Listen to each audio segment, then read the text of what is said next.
Ladies love the skin. Ow. Bring it a little bit closer. The good skin, that is. That's why having a proper skincare routine is very important, and you need to feel the Lateef. The process is so easy, just 4 steps.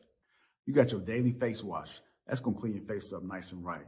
You got your exfoliator scrub. That's going to open up your pores. You got your AM moisturizer with the SPM 20, which is going to protect you from the sun. You also got your PM moisturizer, which is going to make sure your skin is protected throughout the night. Lateef has tons of reviews from dedicated customers across the world. I know I said a lot, but it's okay, because guess what? It comes with an instruction card to explain to you in detail what to do morning and night. And because Lateef is a sponsor, they're offering my family 30% off along with a free gift. Just click that link that's in the description and feel the Lateef.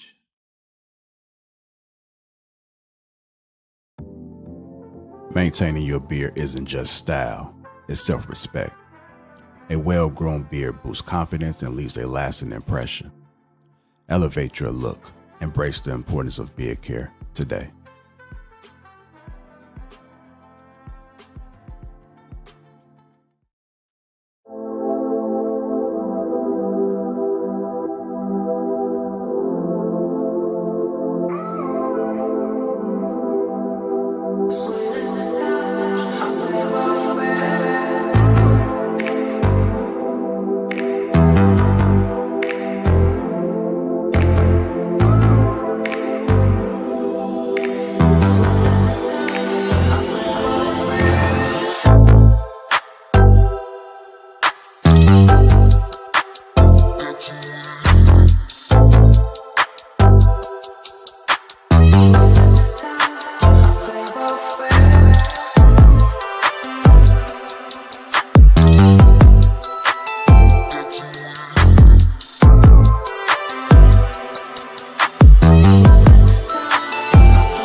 Ladies love the skin.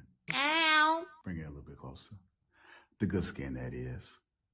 That's why having a proper skincare routine is very important, and you need to feel the teach. The process is so easy, just 4 steps. You got your daily face wash. That's going to clean your face up nice and right. You got your exfoliator scrub. That's going to open up your pores. You got your AM moisturizer with the SPM 20, which is going to protect you from the sun. You also got your PM moisturizer, which is going to make sure your skin is protected throughout the night. Tej has tons of reviews from dedicated customers across the world. I know I said a lot, but it's okay, because guess what? It comes with an instruction card to explain to you in detail what to do morning and night. And because Tej is a sponsor, they're offering my family 30% off along with a free gift. Just click that link that's in the description and feel the Tej.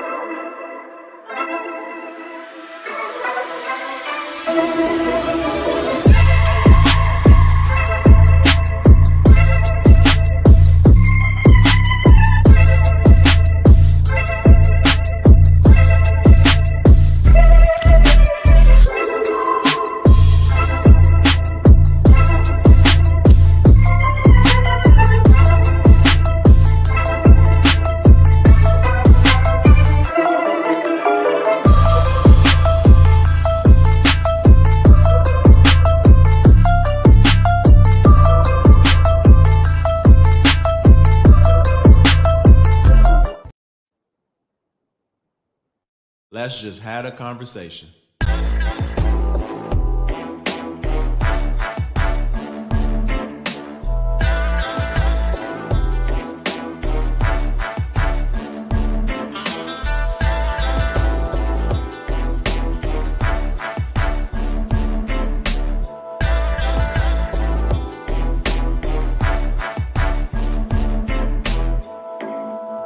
y'all doing, family? It's go time.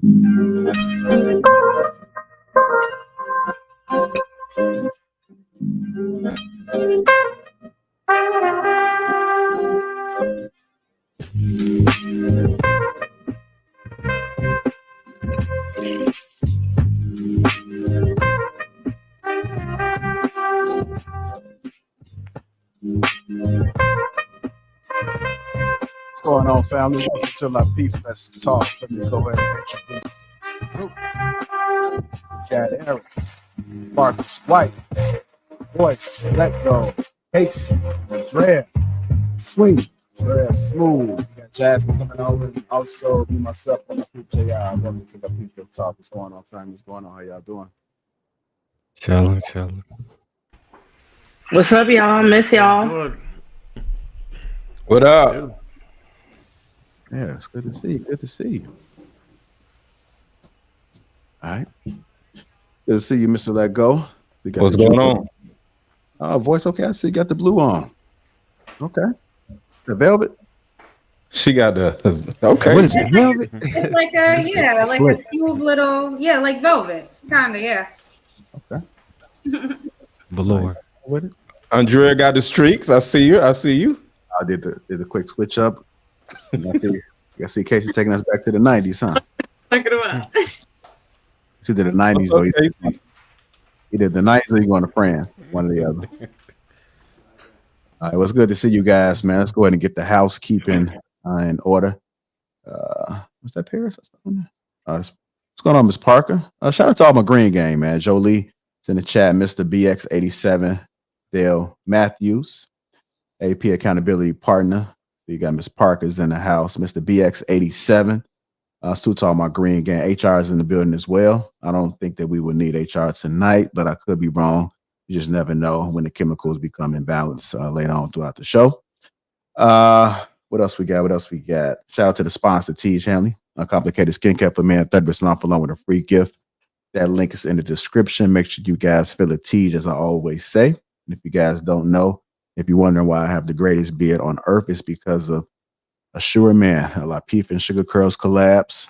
King on top. Let's make sure you click that link. It's in the description as well.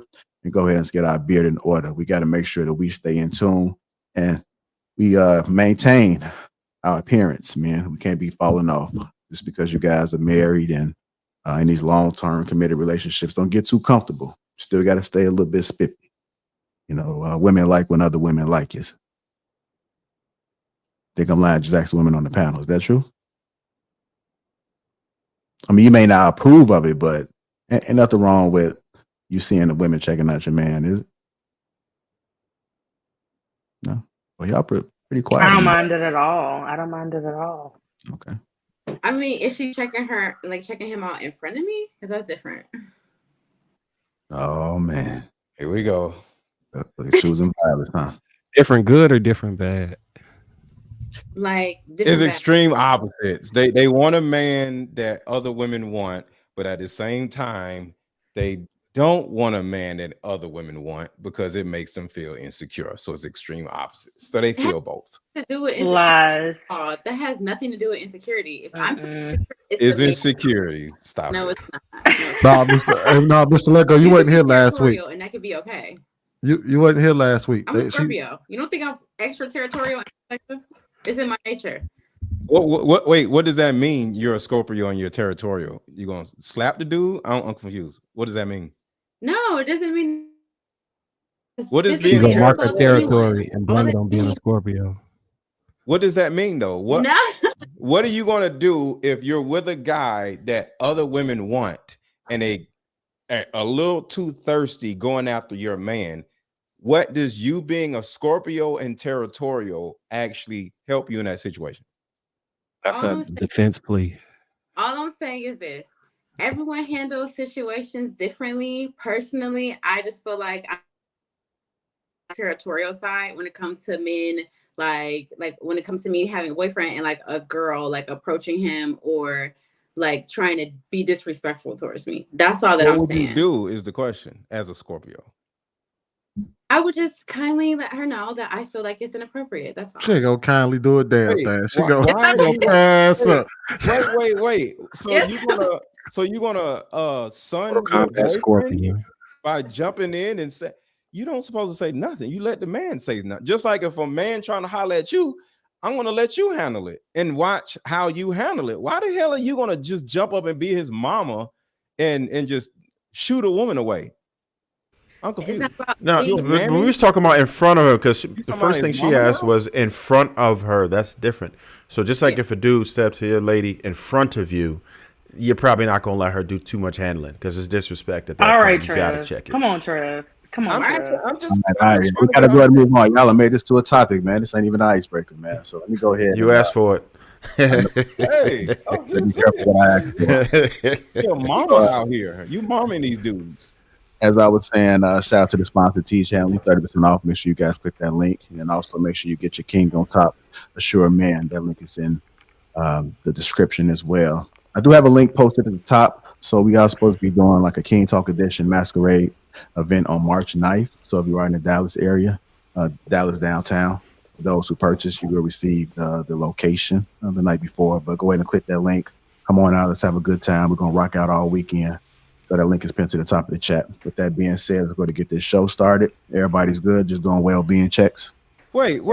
Why is it King Talk and not us? I'm confused. It's going to be what? Well, I mean, nobody like you, Mr. Let Go. Most of the people that's from King Talk will be there, but it's for everybody, man. I just kind of stand it to make sure they come out and meet the King. You a king as well. You've been on King Talk plenty of times. Okay, I'm just saying. I'm just well, saying. At least I thought you was a king. I could be wrong. I could be wrong. Man on top, then. All right. What? I mean, hold on. No, Pause. Pause. This hey, man on top. I didn't know what he said. Pause. I was thinking about the king on top, man. It's not getting any better. It's not getting any better. Oh my God. Next subject. I'm going to have to edit that one out. But anyhow, let's go ahead and keep this moving. Hit that like button. Also, make sure you subscribe to the channel. Let's go on to our first icebreaker. How we failed as parents. Shout out to Erica because she did send me this. I told her I was going to do it as an icebreaker. So I'm going to go ahead and play this. Let's get our thoughts about this. This is the icebreaker. Here we go. Knowing me, I didn't even have it ready, but I'm going to go ahead and get it ready. You okay, voice? You so serious. You ready? Okay. Focus. There you go. Restroom real fast. So, Mom, Dad, do you like him? How many followers does he have? Like 300 something. That's a little low, honey. I know. So he's not an influencer? Who is he influencing? His dog. He probably only wants you for your followers. That's not true. Yeah, I didn't want to say anything, but when they brought the food over, he didn't take any pictures, no videos, nothing. He just started eating like some animal. Yeah, I saw that too. What are his pronouns? He, him. Oh, God. There it is. What are we supposed to tell the family? How much Bitcoin does he make? He makes regular money. Okay, I'm done. That's it. I'm done. No. You're hurting your father so much. Yeah, that's the icebreaker, man. How we failed as parents. I'm gonna go ahead and go to you, Erica. When you saw this, like, what was your immediate thought? Oh my God. I had to watch it like 3 times because that was hilarious. Because I mean, yeah, it was a little over the top, but I feel like some of that stuff is already valid. Like, I feel like sometimes when, and I find myself guilty of it and I have to check myself, like I'm seeing that, people are following me. I'm like, well, who is this? And I'm not going to lie.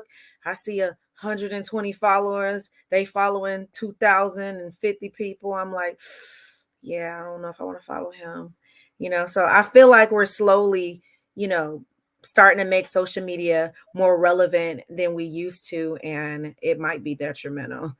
We might need to slow that down. All right, go ahead, Marcus. What are your thoughts about it, sir? So I fought against getting on social media for a long time. So to me, that stuff don't mean nothing. The Bitcoin probably hit a little bit, but outside of that, yeah, none of that shit meant nothing. So you stay away from social media, Marcus? Yeah, if it weren't for YouTube, I might not have opened my phone except for phone calls. How old are you again? 40. Okay. I don't know too many 40-year-olds that do that. Most of the 40-year-olds can't keep their phone down. Go ahead, Lego. I'm curious about you, man. Because I know you put your phone down a lot. My phone's my hand. So what's crazy is I want to go in somewhat of a different angle as a video, which is the opposite of the video. I'm presently editing a video of a father doing his daughter's hair, and she thinks something's wrong with her edges or something, right? And he, of course, says there's nothing wrong with your edges while he's brushing her hair. Like, he's literally like brushing her hair the way, you should do it. You could tell he's done it before, right? So this is kind of like what he does. And it's so loving how he's brushing her hair and telling her, like, you're pretty, there's nothing wrong with your hair, you're good, I make pretty kids. And at the end, she was just like, I love my daddy, right? So when it comes to social media and all these other things, it's not even about we're not interacting with each other in a dating world. We're not interacting with our kids or our parents, right? As a parent, a lot of these other parents, not me, they'll just stick a tablet in front of their kids and just have them in the other room. And the parent is playing with their phone in the other room. So altogether, we need more situations like that video where, because me in particular, I can't speak for anybody else, I did my girl, well, I didn't do their hair, but I would take their hair down when they would get braids or something like that. It takes a long time for them get them braids. So me and my ex-wife would take turns taking my daughter's braids down. So we'd be looking at TV and just taking braids down. Fingers be hurting or whatever. And, I'm brushing my kids' hair or whatever, because that's the thing that I think that is missing. The physical touches, the attentiveness, the conversations that, how when you pick your kid up, how was your day? No, it was okay. How was your day? And that they don't ever tell you nothing. It's when they get home, when they get comfortable and you're still spending time with them, is when they actually tell you about the boy in school or about the girl in school or whatever. And we don't take that time to spend with anybody. And it's mainly because either the daughter or the son has a phone in their hand or the parent has a phone in their hand. So yeah, we got to put our phones down and actually interact with our kids or our parents instead of just it's really sad because I don't believe it. I put my phone down when I'm with my daughters. We hanging out and I ain't thinking about my damn phone. Okay. You touch your hair. I mean your head when you motion for hair let go. Say it again. Did you have a flashback? Do what? You had a flashback when you was talking about brushing hair? What? Never mind. What?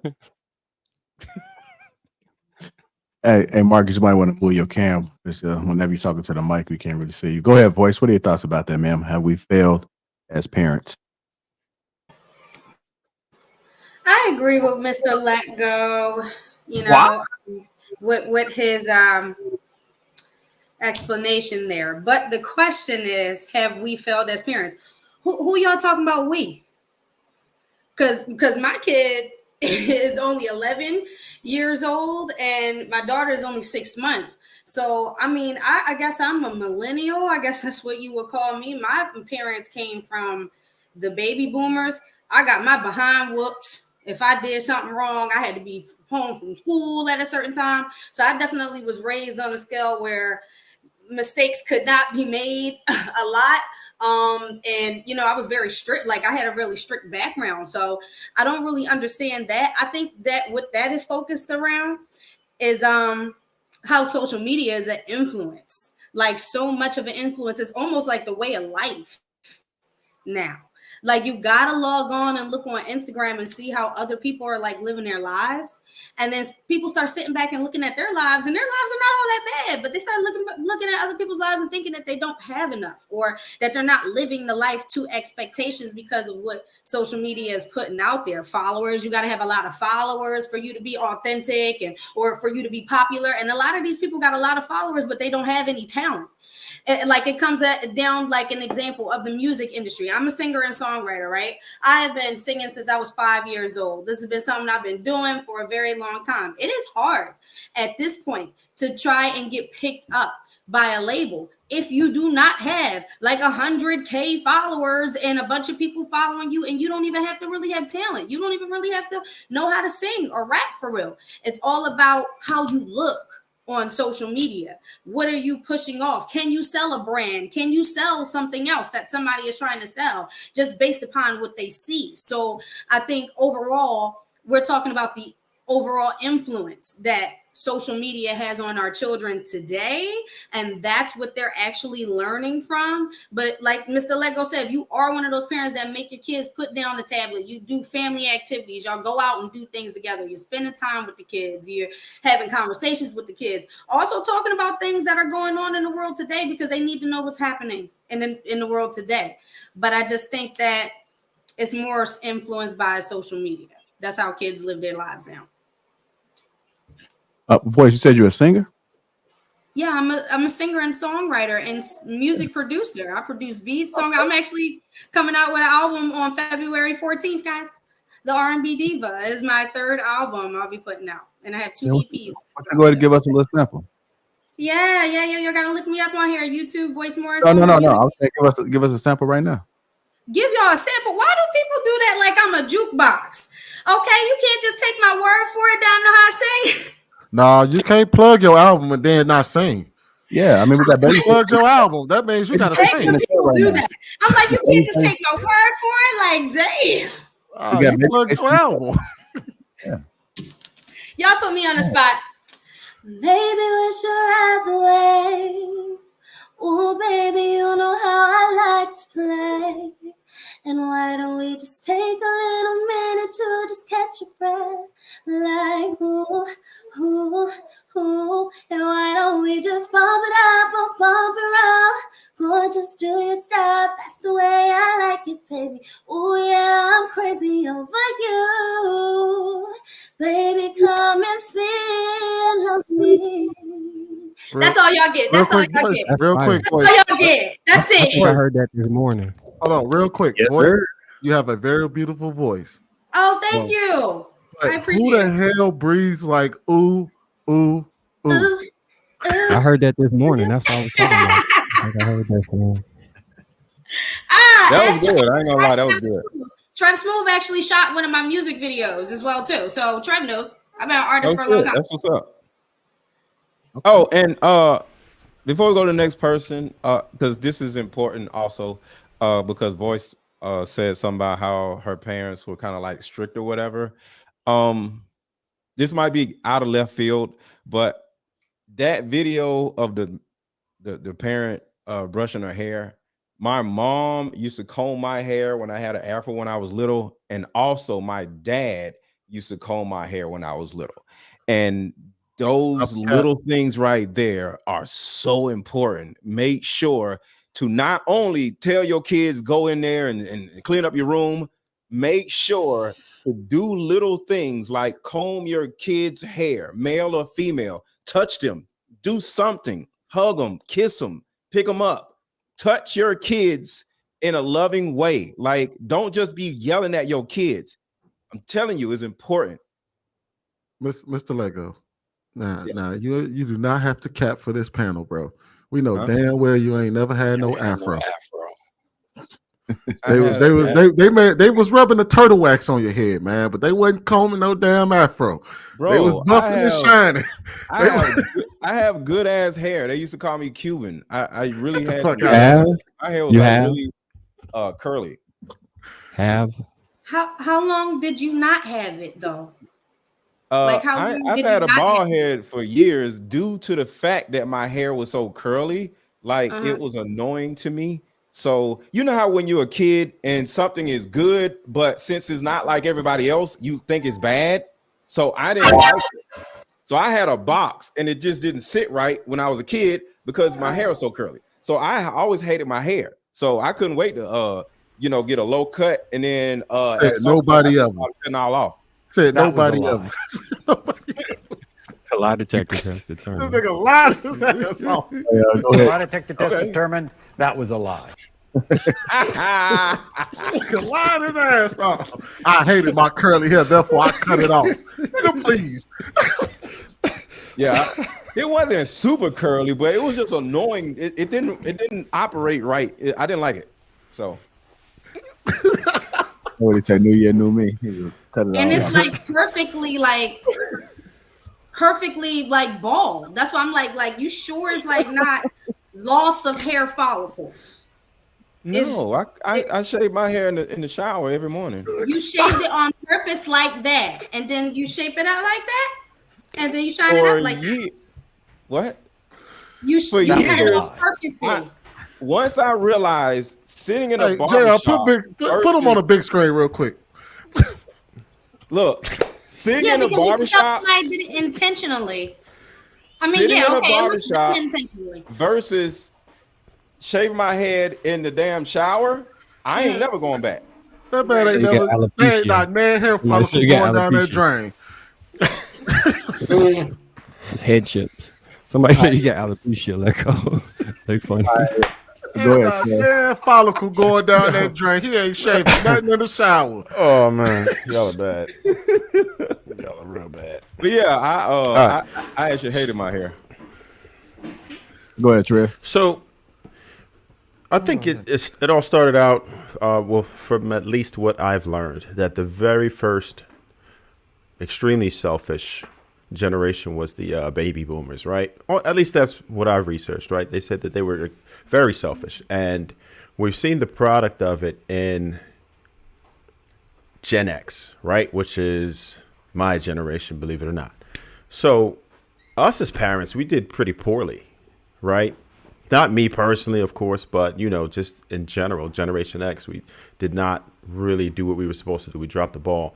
We don't have that level of engagement that we used to have. And when I was watching the video, I thought that it was funny, but I think it's going to be a bigger fallout than what they've displayed, because we don't really know how to interact with each other.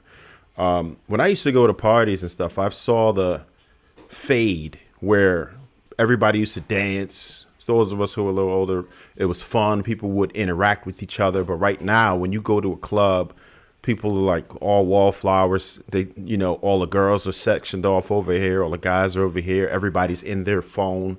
People are just trying to post for the gram. They don't even know how to talk to each other anymore. And I think it starts out with the parents, because parents have now had to work so much for one. That hurt us a lot, because just for us trying to make ends meet, we don't have as much time to spend with our children. So we don't make the conscious effort to actually go out there, which you have to, right? Because there's so much that we're trying to do in a day. Everybody's schedule is packed, but we don't take that extra time to say, look, you know what, at least engage with your children. Sometimes it only takes maybe 2 hours a day, not engage at all.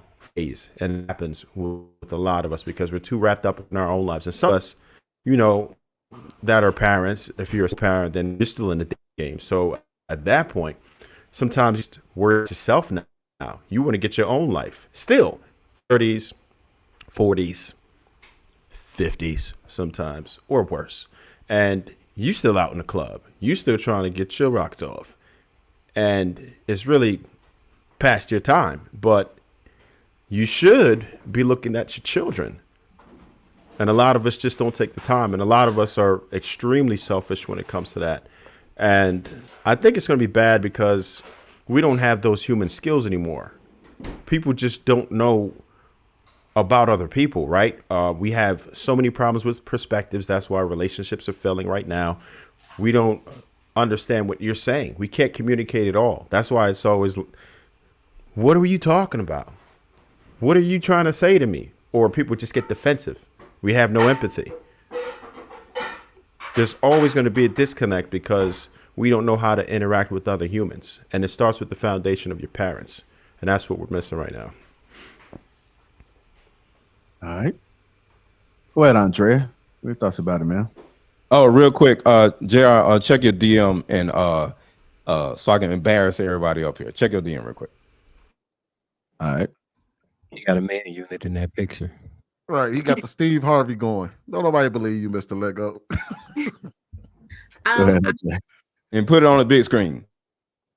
So I think that, well, obviously I'm not a parent, so I mean, but I think that I don't think the video was extremely bad. I can't necessarily agree with the whole followers thing or like the whole like Bitcoin thing to an extent, unless you're like really educated on Bitcoin and you know that it could be lucrative and you're just asking because you're genuinely interested. But yeah, the whole follower thing, I can't necessarily agree with. I don't think it's anything wrong though with asking, you know, your kids or whatever about their dating life when it comes to someone who's on social media. So being in that person's business, knowing what they talk about on their platforms, what type of energy they're giving out on their platforms. I think that is nothing wrong with asking about that, but determining if whether they're dateable because of the amount of followers they have, I wouldn't agree with. I also don't see a problem with them having the discussion about how people prefer to be, you know, addressed as when it comes to pronouns. I honestly think that to me, I think it's commendable upon society that we're being that progressive where we notice that it's actually okay to ask a person what they prefer to be called, because so often you may not know if this person identifies this way or not in the world. So, I mean, I think that that was an important conversation and an important thing to have understanding on, whether, you know, you're teaching your kids how to identify or you're choosing to allow them to identify for themselves. I think that is an important conversation to have with your kids in this society. So I like to see that part. But other than that, yeah, that's just my opinion about it. So. Okay. All right, go ahead, Sweeney. All right, so what I gathered from the video, it said we and I guess the topic at hand, have we failed as parents? I don't think anybody predicted how fast that social media would have grown and how big of an influence it would have on our day-to-day lives. I don't think anybody saw this coming. Like, as far as how technology is today, just what was it? Just 30 years ago, all we had was a TV with the damn wrench that you changed the channel on. And now you're talking about us being able to communicate with people halfway across the world in seconds. So I don't think we saw that coming. And I'm gonna be real with y'all. In 40 years, the reality is they may value different things than what we value today. It may be a totally different environment than what we have today as far as what they see as success, what they don't see as success. I mean, think of it this way. How many people are trying to be content creators today, including everybody on this panel? You know what I mean? A lot of people are stopping, you know what I mean, quitting their day jobs and turning to content creation. Now, granted, a lot of us ain't gonna make it, you know, but that comes with every new thing we've seen. We've seen everybody try to go into Bitcoin. Not everybody made it. Everybody tried to go into trade. Not everybody made it. Same thing happens here. So I look at it as from the standpoint of if we look towards the future, what does technology look like? How do we interact with it? Are we going to be dealing with a situation where AI plays a major part of our lives more so than it does today? And that may very well be the case in 40 years. Shit, what, 40 years? Our kids will be parents, maybe even grandparents. So I don't know if I can call it a failure more so than I wouldn't even begin to know how that world looks because I don't live it. My kids, I have to live it. Just like our grandparents didn't understand the world we was going to live in. You know what I mean? They didn't think cell phones were a thing. You know, they didn't know that was going to come. You remember just then they were talking about how much we text each other. All y'all do is do all that texting. They was just talking about this 15 years ago. Now look at us. We talking about people FaceTime and writing each other in DMs and shit. So, hey, technology is a motherfucker. So we'll see. I hope I'm around in 40 years. I'm gonna be the old guy on my porch, swinging, drinking a beer, telling people to stay off my grass, watching the world go by. So, what minutes was free before 9? Right. It used to be a time where you had to call people after 9 o'clock to even talk on the phone. Hey, look, I just got rid of my plan about a year and a half ago. So it's a wild. Yeah, I was holding on to that for nights and weekends, man. It's a wild time that we live in, y'all. So, and our kids is going to communicate totally. Well, not our kids, but maybe our grandkids, because I think most of us on this panel got kids that are 14, 15, if not older. So our kids, we see what they're doing, but they kids, we ain't gonna have no idea how they communicate with one another. They're gonna be talking to each other through VRs. You know what I mean? It's gonna be all online. They're gonna be buying shit that we have no idea. Like, why would you buy a TV in your video game, but you ain't gonna buy a TV in real? That's what they're gonna be doing, and we ain't gonna have no idea what's going on with them. We gonna be completely out of the loop, as we should be, because that ain't our shit. I disagree. We're online as much. Who is this? Who is this little boy? Who's that man? Who's that little boy with his hair? Oh my God! You had to go back far to find hair. Look at his hair, though. That's how far you had to go back to find a picture with hair. Oh my God! Look at his hair. His head bald as a toddler. Yes, beautiful. Look at his hair. Oh my God! Look at that receding hairline. Wow. You combed it over in the front a little bit. Yeah, baby. So imagine that in a box. That shit was hell. That shit was annoying as shit. So yeah, I had an afro, but I tried to, put in cool styles. It just never worked. I wanted to. You look devious as hell. You look like look, you fight people. Hey, look, You look like he got more facial hair in this picture than he has right now. He looks so devious. You look so cute and That's an AI baby picture, man. Yo, he said AI baby picture. That's hilarious. All right, we're going to finish off the Casey, and then Jasmine, I'll get you on the next one. Go ahead. Y'all don't be hating. Y'all hate. Y'all got some hate in y'all blood. No, I feel like it's going back to what Voice was saying, especially when it comes to the entertainment industry. From dance to music to singing to acting, it used to be like it was a true grind, right? You had to leave your city, you had to go to Miami, New York, LA, Atlanta to quote unquote make it big, put yourself out there, get in front of people. and on top of that, be extremely talented. Now it kind of works backwards. A lot of the industry wants you to have followers. They want you to be they want you to come with a full market before they put any money behind you, no matter what you're doing, whether it's dancing, singing, acting, whatever. They want you to already have a following, so they don't have to put money behind you to market you, right? And so social media has really helped that industry out tremendously, and saved them millions of dollars, because they know they can find a person making skits on social media and know that they're a good actor or actress. And they know if they put them in a movie, they're going to come with however many hundreds of thousands of millions of followers. They can predict their money up front versus 20, 30, 40 years ago. It was like they were literally taking a shot in the dark, no matter how much talent they thought a person had, right? They had no idea how the world would receive or perceive them. And so it's really crazy because the talent aspect has been taken out. A lot of people with followers, it doesn't necessarily always correlate to, oh my God, they're extremely talented. Sometimes it could just be antics. Sometimes it could just be, whatever algorithm, whatever you can choose. And you're like, how does this person have this many followers? But going to the video, I believe it, right? Because even the biggest companies now have social media policies, right?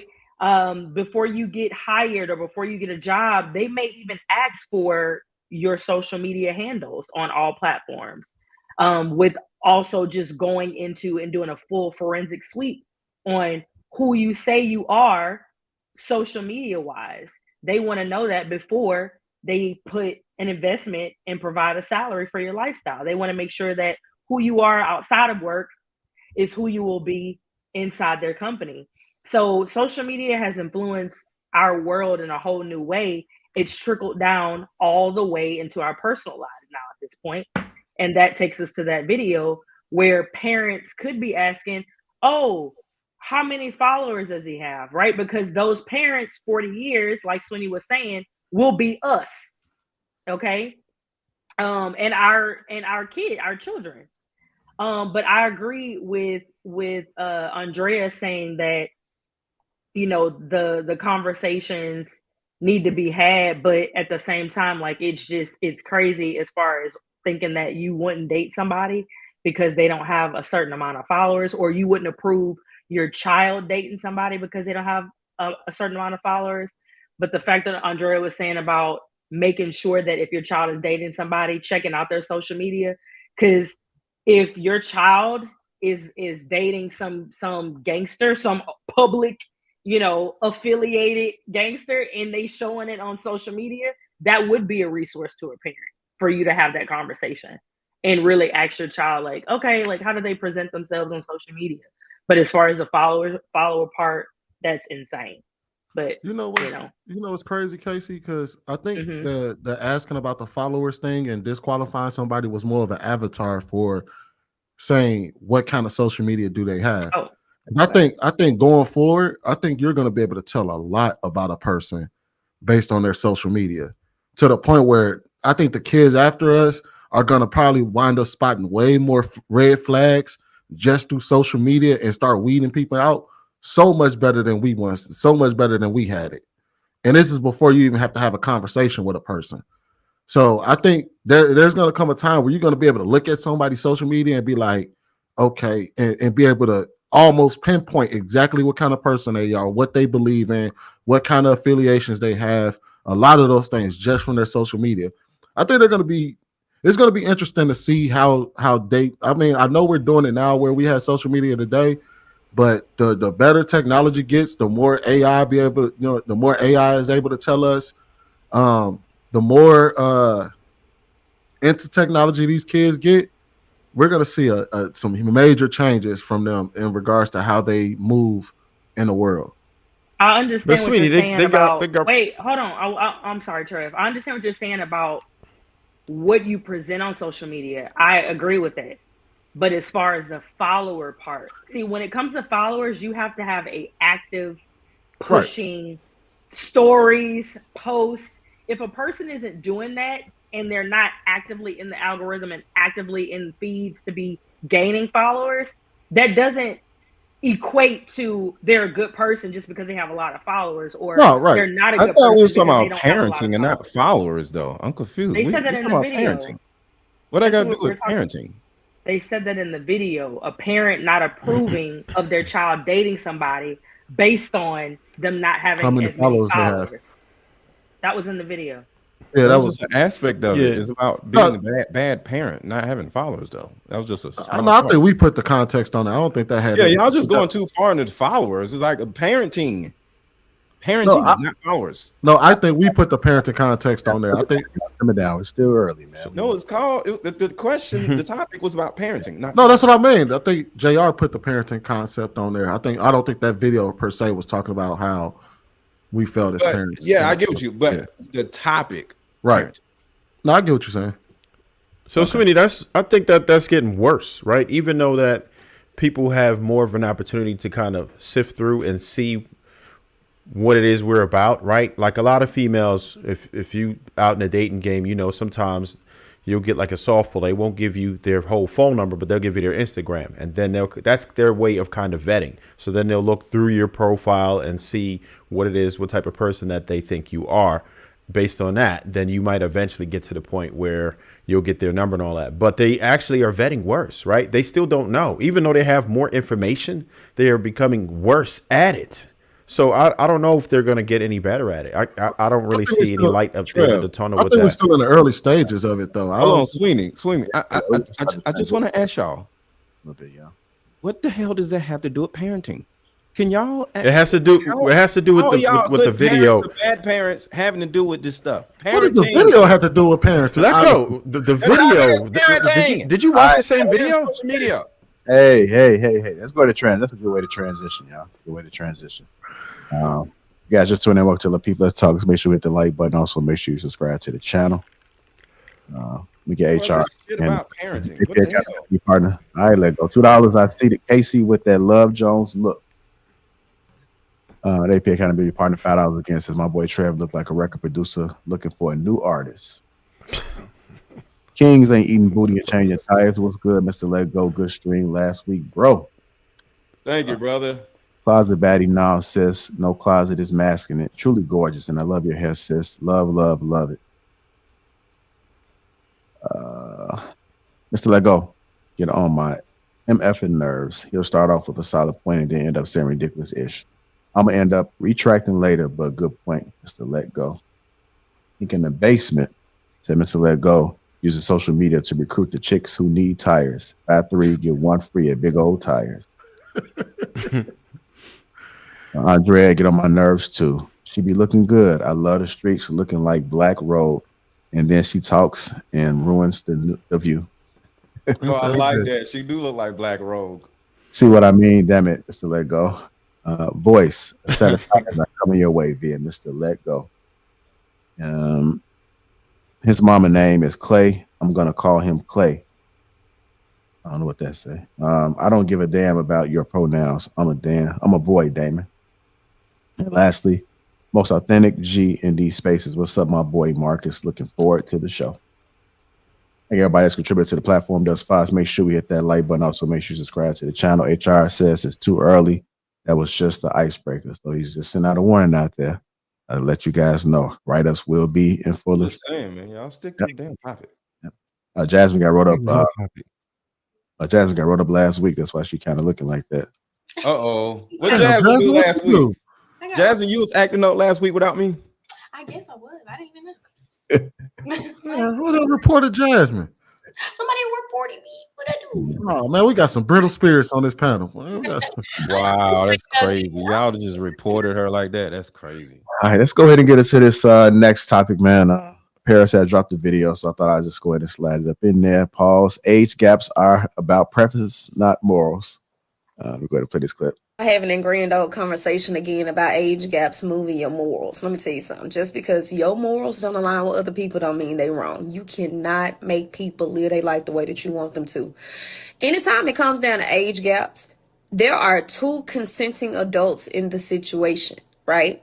Just because the age gap don't appease to you does not mean that somebody is being manipulated or taken advantage of in a situation. For instance, you got a 20-year-old girl and you got a 45-year-old man.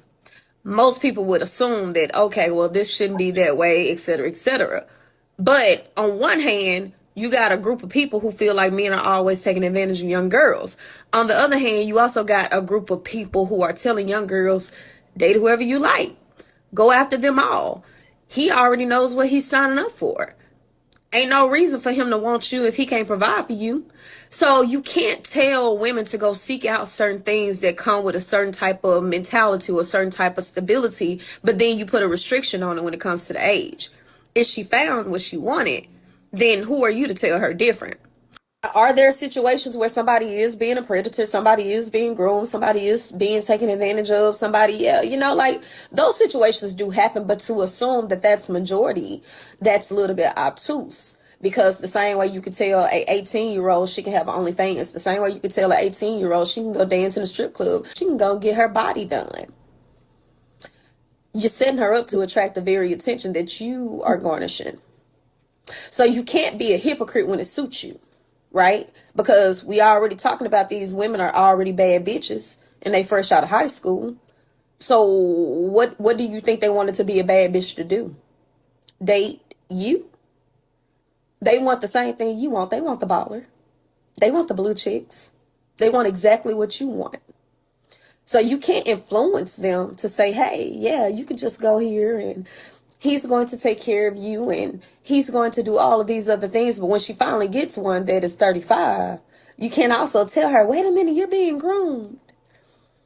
You're confusing. You got to practice what you preach. You can't move your morals when it's suitable for you. Some people just like dating older and some people just prefer dating younger. As to why they like to do it is not up to you to make that determination until the people involved in the situation say that they need help. Nobody's asking your opinion. A lot of y'all been saying for the longest period of time, date who you want. You have time. Don't let them tie you down in your youth. Date them all. Date them all. Date them all.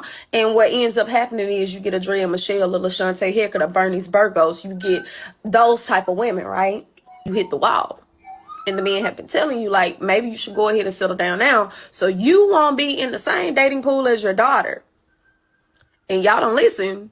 And so when then you have older women going after these younger men and they're in the dating pool with you, all of a sudden you want to call it predatory. No, it's fair game, baby. All of these are adults.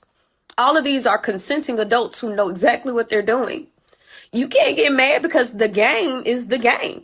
So if you're telling them, I can always look like a bad bitch. If you're telling the younger girls, I can always get the same type of man you get. I can date them all. I can date the daddy, the brother, the uncle, the cousin. What you think gonna happen? Again, we moving morals. Sugar baby's been a thing. So when the sugar daddy get the sugar baby, don't be mad. The same way cougar's been a thing. And when they get their cougar baby, you can't be mad. See, I know a lot of y'all be lying to like you happy because you single because, you know, that's the cool thing to do on the internet, right? Like you got a point to prove while you also blowing that nigga phone up, sending him multiple long text messages. But that's neither here nor there. All I'm gonna say is fair is fair. If you're doing it, what makes you think teenage girls don't want to do it? And if you're doing it, who do you think you got it from? These women like Black China, like Amber Rose, like Kim Kardashian, they've been in the game way longer than you. Get in where you fit in, toots.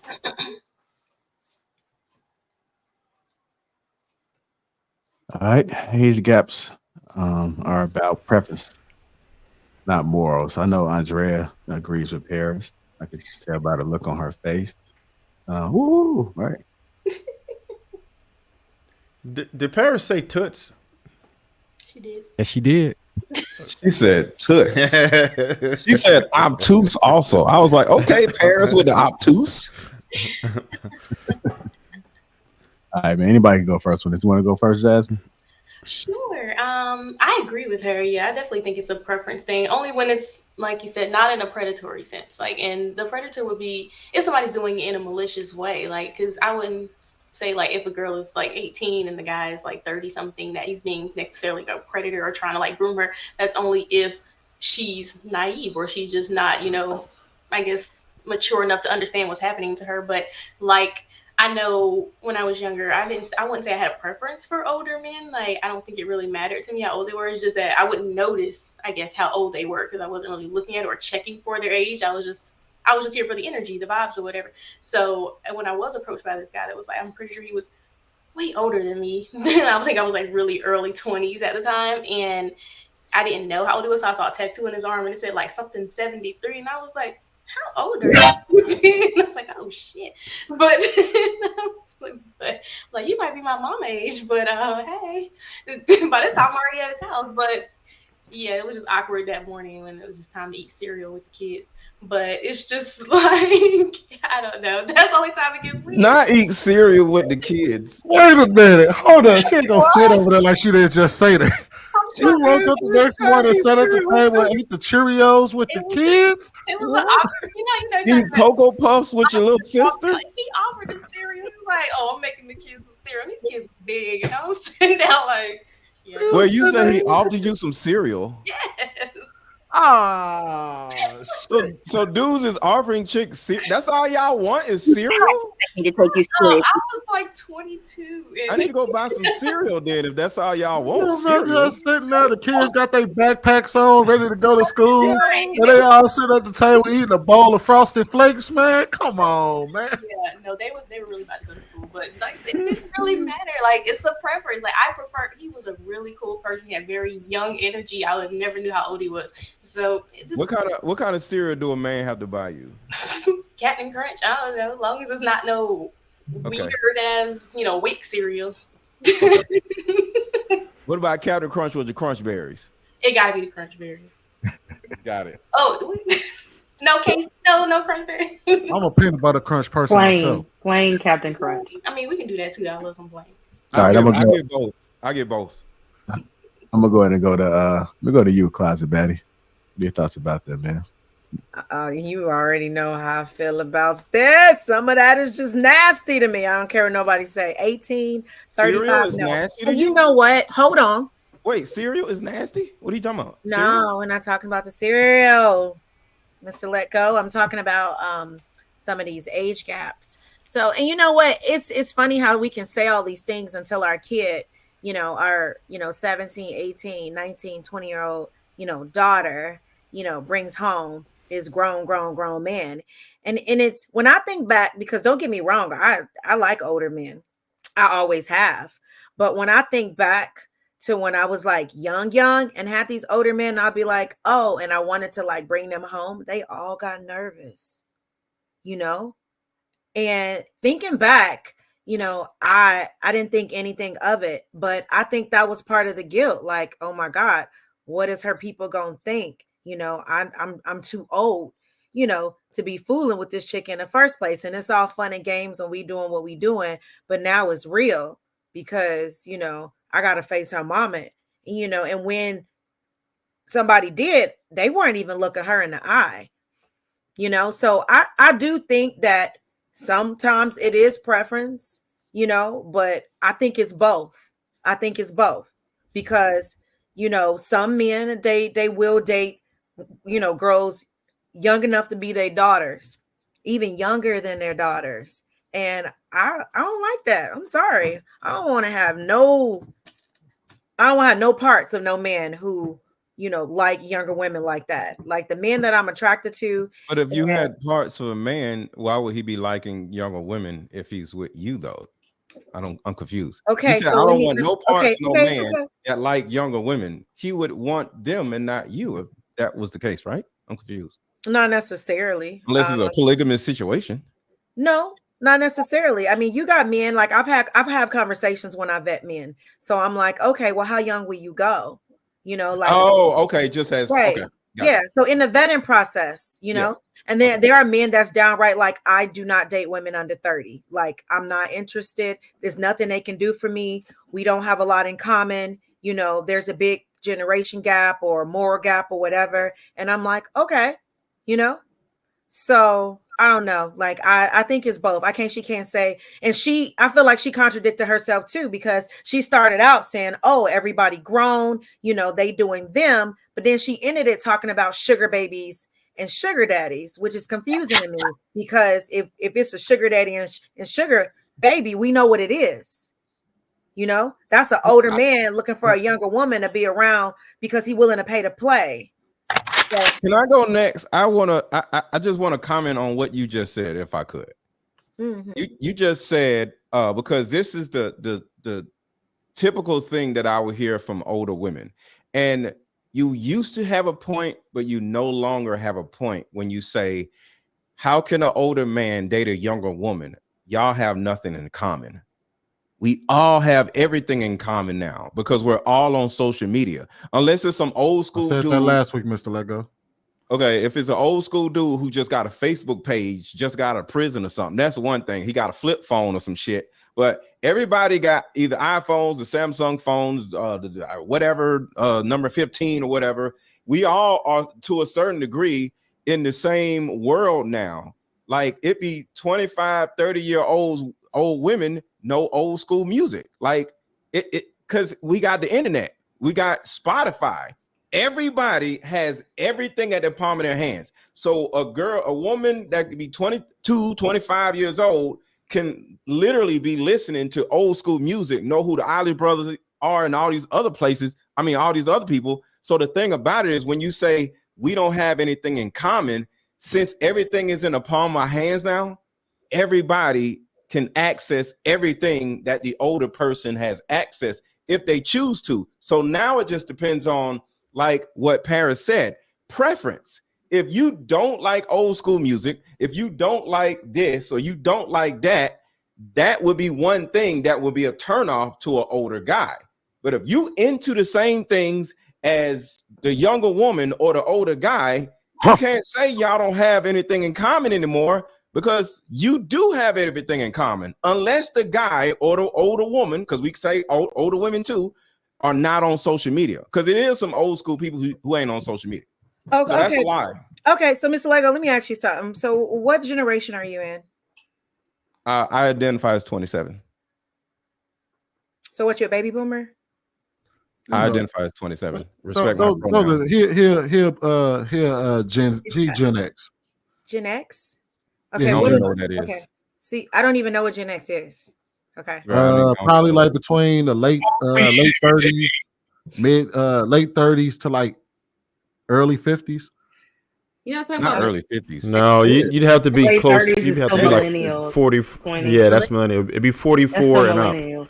I'm a millennial. Okay, I'm a millennial. Okay, you're a millennial. I'm a millennial. So do you honestly feel like that? I'm not talking about music. Music is cool. I mean, my daughter. Music is everything when you're in a relationship. I ain't gonna lie. Y'all dancing, y'all riding, taking road trips. Hold on. Yeah, music is cool, but okay. So and because we were talking about this when we were talking about parenting, and I think it was Voice who was kind of talking about like how she grew up, how her parents were, with the strict, the whoopings, all that, and then we kind of move up to what's our people now? Are they Gen Xers? Gen Z.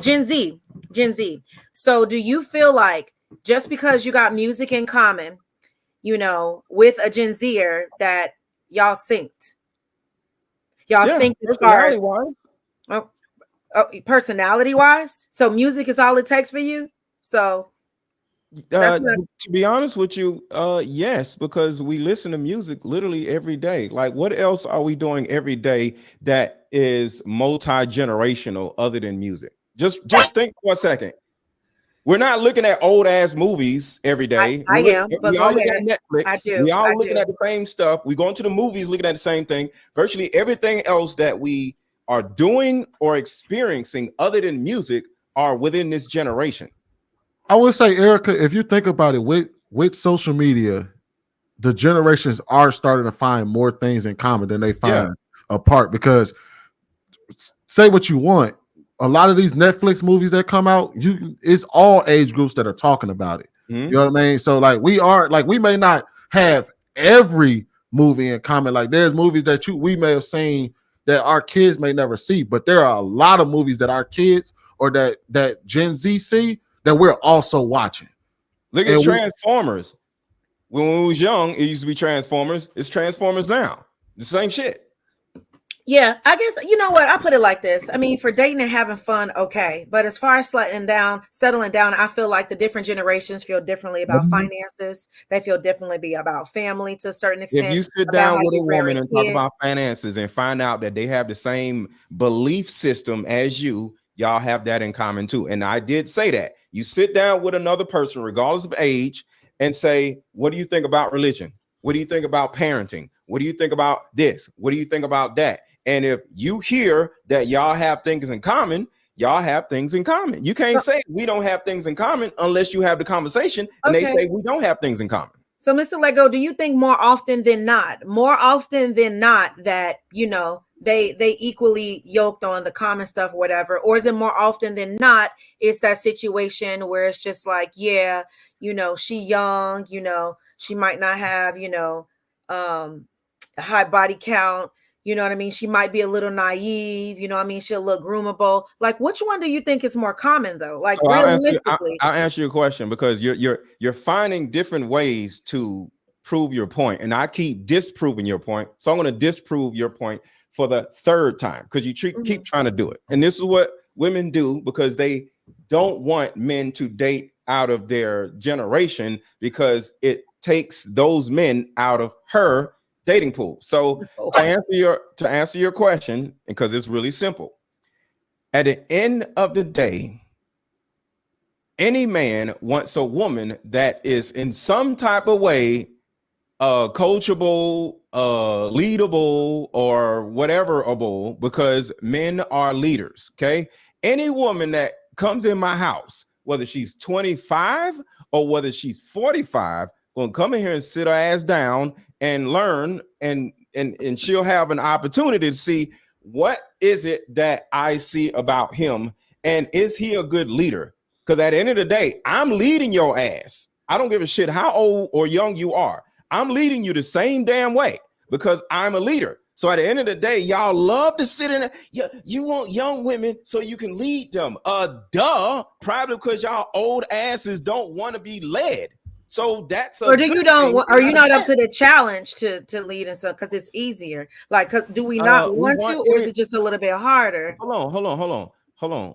Just like we talk about social media, don't we all get a little upset when we don't go viral and somebody else goes viral? We all want things to be easier if we want it to be. So if you got some old chick that keeps arguing with you, and then you got a younger chick that's like, okay, cool, let's do it. I'm gonna go with the younger chick. Who doesn't want something easier? You want your shit coming out harder or easier? It's the same shit, no matter what it is. Your job, harder, easier.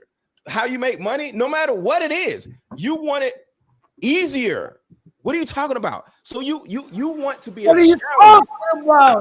You want to be a challenge. Yeah, because you know he's right. You know he's right. Because I do have to say that because he's not lying in certain. No, I mean, I respect his opinion. I respect his points, but I still stand on mine. Right, I get what you're saying too. Right, I get what you're saying too, baby. I do.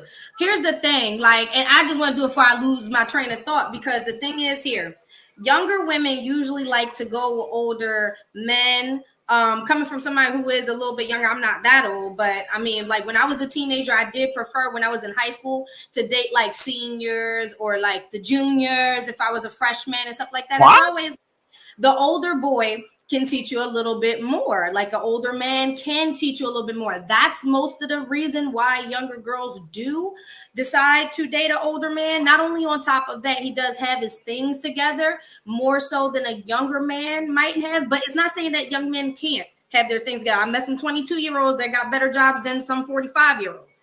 But most of the time, you don't really see that. So an older man who's about in his late 30s, 35, and she's 18, 19 years old, he's going to have a little bit more to contribute to her and a little bit more to teach her. So that's the reason why they go for that. That's on a women's standpoint. Now, from the man's standpoint, they don't want no old crone getting on their nerves. Okay, they like a young girl because she's youthful. Oh, on top of that, I've heard a man say because she's youthful, she has time to have more kids. They're easier to talk to and easier to mold and shape into kind of what they wanted to be. It sounds crazy, don't it? It sounds crazy to mold them into what they think a woman should be like. But that's most of the case. They usually don't go after like a woman that's their age. Not if they're like a single guy past 40. No, they going for women that's like 21, 18 and to 25. If you older than 25, you too old. You at the cutoff, okay? Because that's a little bit too old to be dealing with somebody at that age range. So I do understand both sides of it. It can seem a little perverted because people will say like, oh, well, what did an 18-year-old and a 37-year-old have in common? I mean, they can have a lot of things in common. Like you said, people like the same things. I think what people are comparing is the levels in life. So instead of saying, oh, you don't have anything in common, you don't have the same things as this person. Because an 18-year-old, 19-year-old girl who just got out of high school is not going to have a career, and she's not going to have all of these things. This man that she's with has a couple of more levels above her. So I think it's a level status thing that people look at it and say, you don't have anything in common with this older person. Well, really, I think it's just the levels of life is what they're trying to say. So it's definitely a preference. Hey, Eric, I got a question for you. Add one thing. The human brain does not fully mature until the age of 24. So I ain't into the 18 type of shit. So I'm agreeing with a baddie on the 18. That's too crazy. But yeah. Oh, yeah, I get that we saying like they're grown, but fresh out of high school, man. How long was you looking at this motherfucker fresh out of high school? Like that is a little that's cutting it a little close, man. Yeah, that's I ain't gonna lie to nobody. You cut it a little close and you talking 30, 35, 36, 37, 38-year-old men dating 19 and 20-year-old. Well, that's nasty. Now that part is nasty. But y'all just said there has to be y'all just said that an older man can. So which way was we going? Because it has to be a threshold. The threshold has to be 20 something, at least 24. Nah, the threshold is statutory. No, okay, so if she's under 18, we are adults. We don't need a law. Let me tell you something, boys. We don't need a law to tell us what's right and what's wrong. What's right and what's wrong is what's wrong. And anybody that's 18, 19 don't need to be dating no 30-some-year-old. That's nasty. At least wait until the goddamn girl gets 2 years in her 20s. You have her your 21 birthday. You that's up fair. A drink. Go get drunk, have fun, go do some stupid shit between age of 21 and 22, then go get a relationship with an older dude. But goddamn, so what makes it different though? Because if she's a consenting the human brain adult does not fully mature until the age of 24. I said that. That's what makes it different. So if she's 21, her brain is not developed. So why are you dealing with the 21-year-old who just? I didn't say I'm dealing with a 21-year-old. I said 24 and up. I said you said 24 and up. He said at least 22. At least, okay, at least 22. That's still not a developed brain. Into your 20s. That I literally said that. Get a few years into your 20s. I said that. Basically saying at bare minimum, you gotta at least wait till 22. Now he prefers you wait until 24 or 25, but he's saying at bare minimum, you gotta at least give her 3 years out of high school. And I ain't mad at that. That's how we saying. You 3 years out of high school, 3 years of college, I can see okay. But fresh out of high school, I don't see. But I don't know too many men that's out. Well, outside of like R. Kelly, who was camping outside the high school, I don't see too many men like camping outside high schools trying to snatch them up out of high school. You don't really see that, weird. But it is very common though. But you don't really see that for yourself. But it is very common for 18-year-olds to be and up. But I will say that at 24-year-old woman dating or whatever man. Let's just look at it. I will say at 22 though, you do start to see adult people congregate, especially if you're talking about high school, because when you're 22, you're working at jobs. You congregate with more adult people than we give ourselves credit for. Even at the college level, you start going to all the like homecomings and stuff like that. Who do you see there? All the alumni, all the the men. They still the Qs and the alphas and all of them. A lot of them dudes are grown as hell, and they congregate and they mingle with the seniors in college and shit like that. So I would say, considering the fact that so many of these 22-year-olds are being placed in the spaces where they're encountering and dealing with older men now, and to Mr. Lego's point that the gap is really shrinking between the generations, where we're starting to have a lot more in common than we actually give ourselves credit for. it is what it is. Like they gonna do their thing. Now, I will say this though, because Mr. Lego said something about being easy, right? Eric, I want to ask you a question. Would you rather date a single 40-year-old man that was raised by two parents, or a single 40-year-old man that's been single his entire a single 40-year-old man that was raised by only his mother? All right. So just pick one. And then I ask clarifying I don't questions. have enough information, because if somebody said, hey, I got these two men for you, which one do you want to date? I can send you this one, I can send you this one. I still want both. Like, I want to make that decision, because just because he was raised by two parents doesn't mean he wasn't raised in a very toxic household, doesn't mean he wasn't raised by an abusive dad or a narcissistic parent or anything. So let's just go off of gut feeling. You dealing with one dude, single parent household, one guy, two parent household. Gut feeling. Which one you going with? Thank you, Mr. Let Go. Not gonna get nowhere. Oh my God. Yeah. You're not more information. I'm sorry. Not gonna answer the question. I mean, if in a perfect world, it would be the one with the two parents. Why? In a perfect world. Why? Because statistically, supposedly, he's supposed to be more stable, more grounded. He's probably easier. Meaning he will be. I don't want to say easier. I'm not going to use the word easier. Not going to use the word easier, Mr. Let Go. I'm not going to do that. I'm not going to say easier.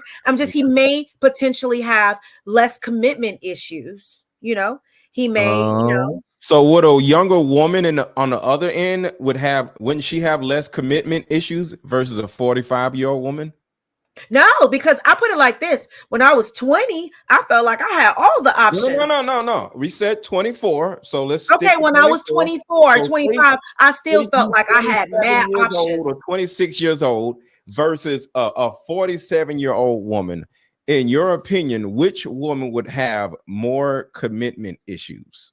I don't care. The 26-year-old? No, the 45-year-old. Why? Because she done been through there. She has been through there. So hold on. Let me ask you something. If you have a 26-year-old girlfriend and you got a 47-year-old girlfriend and you cheated on your girlfriend, which one would leave you first? And why? We're saying commitment issues. What that cheating got to do with it? Can you okay? The 27-year-old woman would have less commitment issues because she's been through less shit. What are you talking about? She don't have to commit to just you because she got more options though. Okay, because I'm telling you right now, like when I was in my she actually doesn't. I want you to think about this. She actually doesn't. Her options most likely are broke. Most women who date in their same age group, niggas be broke, or either they need a mama. Hold everybody hold tight. Let me get other people in there. Go ahead, Marcus, and we go to Andrea. I got you, Andrea. I got you. I see your face is fresh. Erica, I remember when the older dudes was pulling up in the Chevy, beating out the trunk, getting all the little girls, and it felt like it wasn't fair. So I get it. To have somebody at their prime and have someone on the other end now, right, Marcus? It feel like it ain't fair. Life has a way of being cyclical because it was an extreme advantage for those girls at that time, and then life changed. I don't think anybody should date nobody that's a teenager that's over 30, but 22 and all of that. I think y'all have fair age ranges because people mature at different times. I don't think it's about morals. It is about preferences because as long as they of legal age, and you could tell when somebody mature enough to be dating. You know what I'm saying? Anything where you run them ages lower and lower, it does get weird at that point. But I don't know if it's as much about feeling like the women are getting manipulated, listening to the argument, as it is about increasing and decreasing the dating pools that we able to date within. If you was to be 100% honest, you don't think it has anything to do with that, Eric? Not for me, it doesn't. It truly doesn't. Of course not. Okay, Miss Lego. No, it doesn't. Not for me at all. Because I don't really have any issues with that. I think that, my triggers are from like past experiences because when I was in high school, my boyfriend was 25. Like, so I've been the girl that's dated past high school. Why are you bringing up trauma from high school? We talking about and even my ex-husband. I met my ex-husband when I was, let's say, 21, and he was 32. So how are you against something that you lived? What Because the I hell are lived y'all it. talking about? Because I lived it. That's why. So I'm speaking Oh on my my personal experience. So you never had trauma. And the You've girls never had around me. trauma with somebody in your age group. You said Was what? your life good? You've never had trauma with somebody in your age group. You never dealt with a manipulative man in your age group. No, I haven't dated any man my age. Because you were married. That's why you ain't dating nobody in your age group. No, I never wanted any man my age. So I get the no, hell no. Get off the line. Get her off the line. Get the whole hell out of here. Hold on. Let me just say this. Hold on, I y'all. am all for women and older men. It's the significant age gaps that bother me. And that's a personal thing. You or weren't the a 20, 30 year significant gaps. person. You know, 5, 10 years. Okay. But You lived 20, it, 30 though. years. You lived it. You lived it. Wait, hold on. No. I'm not gonna let you hide that. Erica, you just said that you was traumatized by your age gap marriage. And that was only a 10-year gap. How you go? You said it was a 10-year. You said he was 30. It was, but I said that. Listen, even though y'all out of high school, when I was 18, because some of the women spoke to the teenagers, and with this legal thing, when I was 18, my boyfriend was 25. You know, bro. We and then already when I was said in my that early you kinda- 20s, I was dating men in their mid 30s and late 30s. So, like I said, You're a hypocrite. And what was the problem with that? Are you a hypocrite? You was being traumatized at that time, or were you just enjoying yeah, your because time? I was being traumatized because I felt like, you know, there was naivety to the situation because these men are like, she ain't gonna know what to check. She ain't gonna know because she don't have that type of life experience. I'm whole married, but I'm gonna tell her I'm single, you know. I don't know. I felt like So it was a lot what of are the ladies? manipulation. What are the ladies saying that they about the guys that they date in their own age group? The same shit. The same shit. The same They shit. complaining about the They same got shit. girlfriends. They went and got some girl pregnant. It's the same shit. Y'all all complaining about the same shit. It didn't matter whether you would have dated somebody at 25 when you was 25 or a motherfucker 35. A motherfucker that's gonna cheat on you and do you wrong. I It doesn't agree matter with the you. age. I agree with you, but when you young, you think it's greener in the older field, and that's what I'm saying. So check this out. I want y'all to think green about in this. your field. Hold on, Sweeney. I want y'all to think about this though. So with what we've been talking about, according to everything that you just heard, who do you think is the most difficult woman? The older woman or the younger woman who ain't been through none of this shit? I have to say something. You just proved my whole damn point. All right, y'all, let's go get Andrea. Let's get Andrea now. And then let's go ahead and keep the mic moving. Go ahead, Andrea. Do this anymore. Okay. Talk to him, Andrea. Hold on. I'm trying to like really try to get him. Y'all, some of y'all men are missing some chromosomes. Y'all missing chromosomes. Wait, men? Some of y'all men are missing. Let her go, man. Let her go. What? Let her go, man. Let me say this. Okay. Well, I don't understand why we are acting so stupid right now. Society cannot be this dumb. I'm so disappointed in everyone here tonight. Because why are we sitting here making it okay? This is how we get R. Kellys. This is how we get R. Kellys. Okay? This is how we get Cassies and P. Diddy's. Are we serious right now? This is how we got Chris. This is how we got Tina Turner's. How? Are we not seeing the pattern here? The reason why you're saying women are so much easier to get along with when they're younger is because you're essentially grooming them. And you know they have no experience and you know they don't know what's going on. They're like a what? On the head, like they're bright-eyed and bushy tail, and y'all sit here and y'all make excuses for yourselves, talking about because y'all listen to the same music, that means that y'all are compatible and have something in common. Grooming them for what? Just a question. Let her finish. Grooming them to be in love with you, to treat you right. So teaching them how to treat you. What exactly does that mean? Grooming somebody to be in love with you. What does that mean? Grooming someone to treat you. Let me say, because not only are these girls young, but the way that we teach these young women in society, we teach them that the first thing they should be doing is looking for a marriage mate and looking for a way to create some type of a family and reproduce because that's their purpose. That's why they're here. Oh God, put them here. And then we turn around and we teach these men to be conquerors, to be out here living in la vida loca, to be out here taking their choose and having their way. We're essentially creating these young sheep and putting them amongst wolves. And you're sitting here and you're making excuses for this type of behavior because you're saying that they're easier to get along with. Are you serious? So Andrea, Andrea, hold on. I want to have a conversation with you. Let her finish. Oh, you know, I thought she was done. Go ahead. I'm not into the whole ageism thing because I already feel like the way that society views women through their aging process is already enough that we have to conquer and go through alone.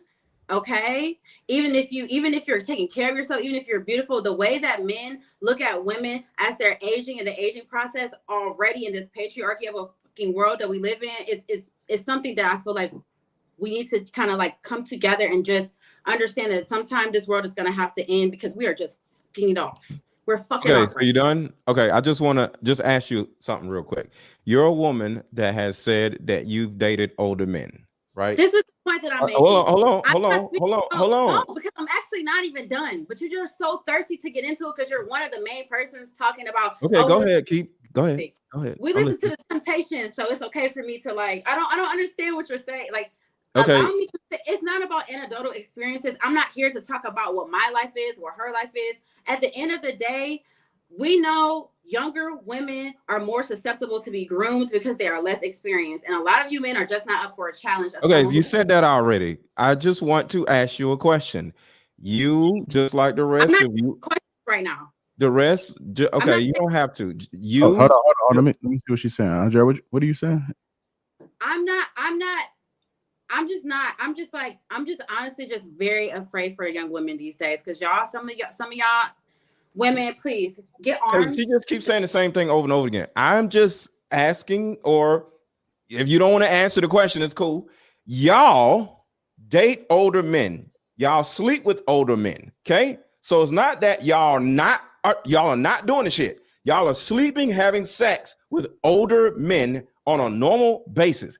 All of y'all. That's the first thing. Unless y'all married. Shout out to Casey. Stop. No, because I was talking anyway. It's my turn to talk. So that's the first thing. But what's crazy is y'all are not against having sex with older men. Y'all are against being in relationships and starting families with older men, which actually would put you in a position where you would actually be safer. So it ain't like you saying, I would never date an older man, and that is a terrible thing. No, y'all date older men, but just like Erica said, y'all would date them, and it's okay. Just don't get in a relationship with an older man. That is so fucking stupid, because the thing about it is, overall, with this stupid feminism shit, y'all are against relationships altogether. And every time a man on any platform talks about a relationship with a woman, no matter what type of relationship is, y'all gonna find some type of way to make it problematic because y'all asses don't want to be with nobody. Y'all little miserable ass little people are so against relationships in any form where y'all spit and shit on relationships whenever y'all get an opportunity. Y'all make me sick. I will say also. I will say this in our defense, Andrea. In our defense, we did say we draw the line at 22. I said 24. He drew. Hold on, wait. Hear me out. Specifically talking about you guys. I know. I'm talking about because you talking about our talking point. I get it. You talking about our talking point. Hold on, Mr. Lego. Hold on, Mr. Lego. I get it. You talking about our talking point, right? In our defense, we did draw the line at 22. Mr. Lego drew it at 24. Cassie met Diddy at 19. We all said that was fucked up. Right. We all said, hey, look, you shouldn't be out there snatching any woman from at 18, 19, 20 years old. We all said that. Right. Okay. So that's just in our defense. That's where y'all say it becomes He said nasty. 24. That's where it becomes predatorial because an 18, a 19, and a 20-year-old, even a 21-year-old. You ain't even had no job yet. Learning how to, that's just able to order a drink at a bar now with this man who had to get the alcohol for her in order for her to drink before and that let's time. keep it a bean. R. Kelly was camping outside of high schools. Right. Picking up girls. And these are men who like women that there's a difference in what we're talking about, right? Slow, y'all. We got to get Trev, Casey, Marcus in. Let me Go ahead, I'm with Erica now. Forget about Andrea. I won't broke up with you. Here's the first problem I have. I've heard people say that this is common when we talk about the average marriage. That gap is actually 2.3 to 2.8 years. So let's stop that. First of all, it's not as common as we'd like to make it seem. And the major problem that I have with this is that we've heard a few ladies tonight mention the predatory word. And it's funny to me how we always mention that word when it comes to men, as if women are not predatory, as if humans aren't predators by nature, and it's just men. Because it was okay if Ashton Kutcher has an old lady, no problem. Justin Timberlake get an old lady, no problem. When Stella got her groove back, it's cute, it's cool, it's a love story. Now, if Steven got his groove back, he would be demonized. That's the problem that I have with that. And that's why I say Paris is right, because we only do this when it comes to men, as if men can really be predators. Me specifically, I know women who were somebody to take advantage of me. Actually, they weren't able to, but we can't behave like humans in general aren't. If you look at all of those people that are in school right now, everybody in school, you're looking at these teachers. It used to be men, but guess what? Right now, mostly women are getting caught with these young boys. So that's the first part. We have to stop acting like it's only men out here. And it's not as common as you think. Now, I do think that it's a major issue if this is what men decide to do, right? Because I don't feel like anyone deserves to be taken advantage of, man or woman. So that's not cool if they're not of age, if they're not of consenting age. But once you are of consenting age, I mean, we're coming up with the arbitrary numbers here. It works differently. If you look at other cultures, we make this problem with that. We put this arbitrary number of 18, and I'm not suggesting that people go below that, or if you want to start in your mid-20s, whatever, you could say that they're not developed yet at 21. If you're old enough to drink, then you probably should be able to choose your mate. That's what I think. And at that point, it becomes a preference. Way of thinking about it, but it is what it is. That's crazy. Well, you kind of alluded to that in your own discussion, so I don't even know what you're doing. And I wasn't quite done yet, my friend. But alcohol versus a human, really? He said, "If you're well, you just said that earlier. Should we even rewind that? You said that yourself. I don't. 18. Come on, bro. It's my turn. Let him finish. You told me it was my turn. I mean, but I just want to go back really quickly before I go, y'all, because you have to log on. Voice, I know you got to log off, but Trev won't finish. Just if you can hold on a little bit longer, let Trev finish. Okay. Did you want to address something specifically? You said it's all right if that's what you want to do. Because I did address something you said. Miss Paris in the whole video said it's nothing wrong with it. Like, as long as they're of in consenting age and they're adults, I don't see honestly what's the issue if they're from 18 on up. You guys got a cap, you guys got a cut off and all that stuff like that. I just feel as though if they're old enough to comprehend what's going on, then it's all good. Like she said, like, they're grown adults. Like, I don't see the issue with it. Yeah, it's a preference. And you have to understand that there are some people that are in their mid-20s that just are not mature, don't know anything financially, don't know how to do anything as an adult. And there are some people who might be a little younger than that are ahead of these people. So we come up with these arbitrary numbers. I do think that at the very least, you should be an adult.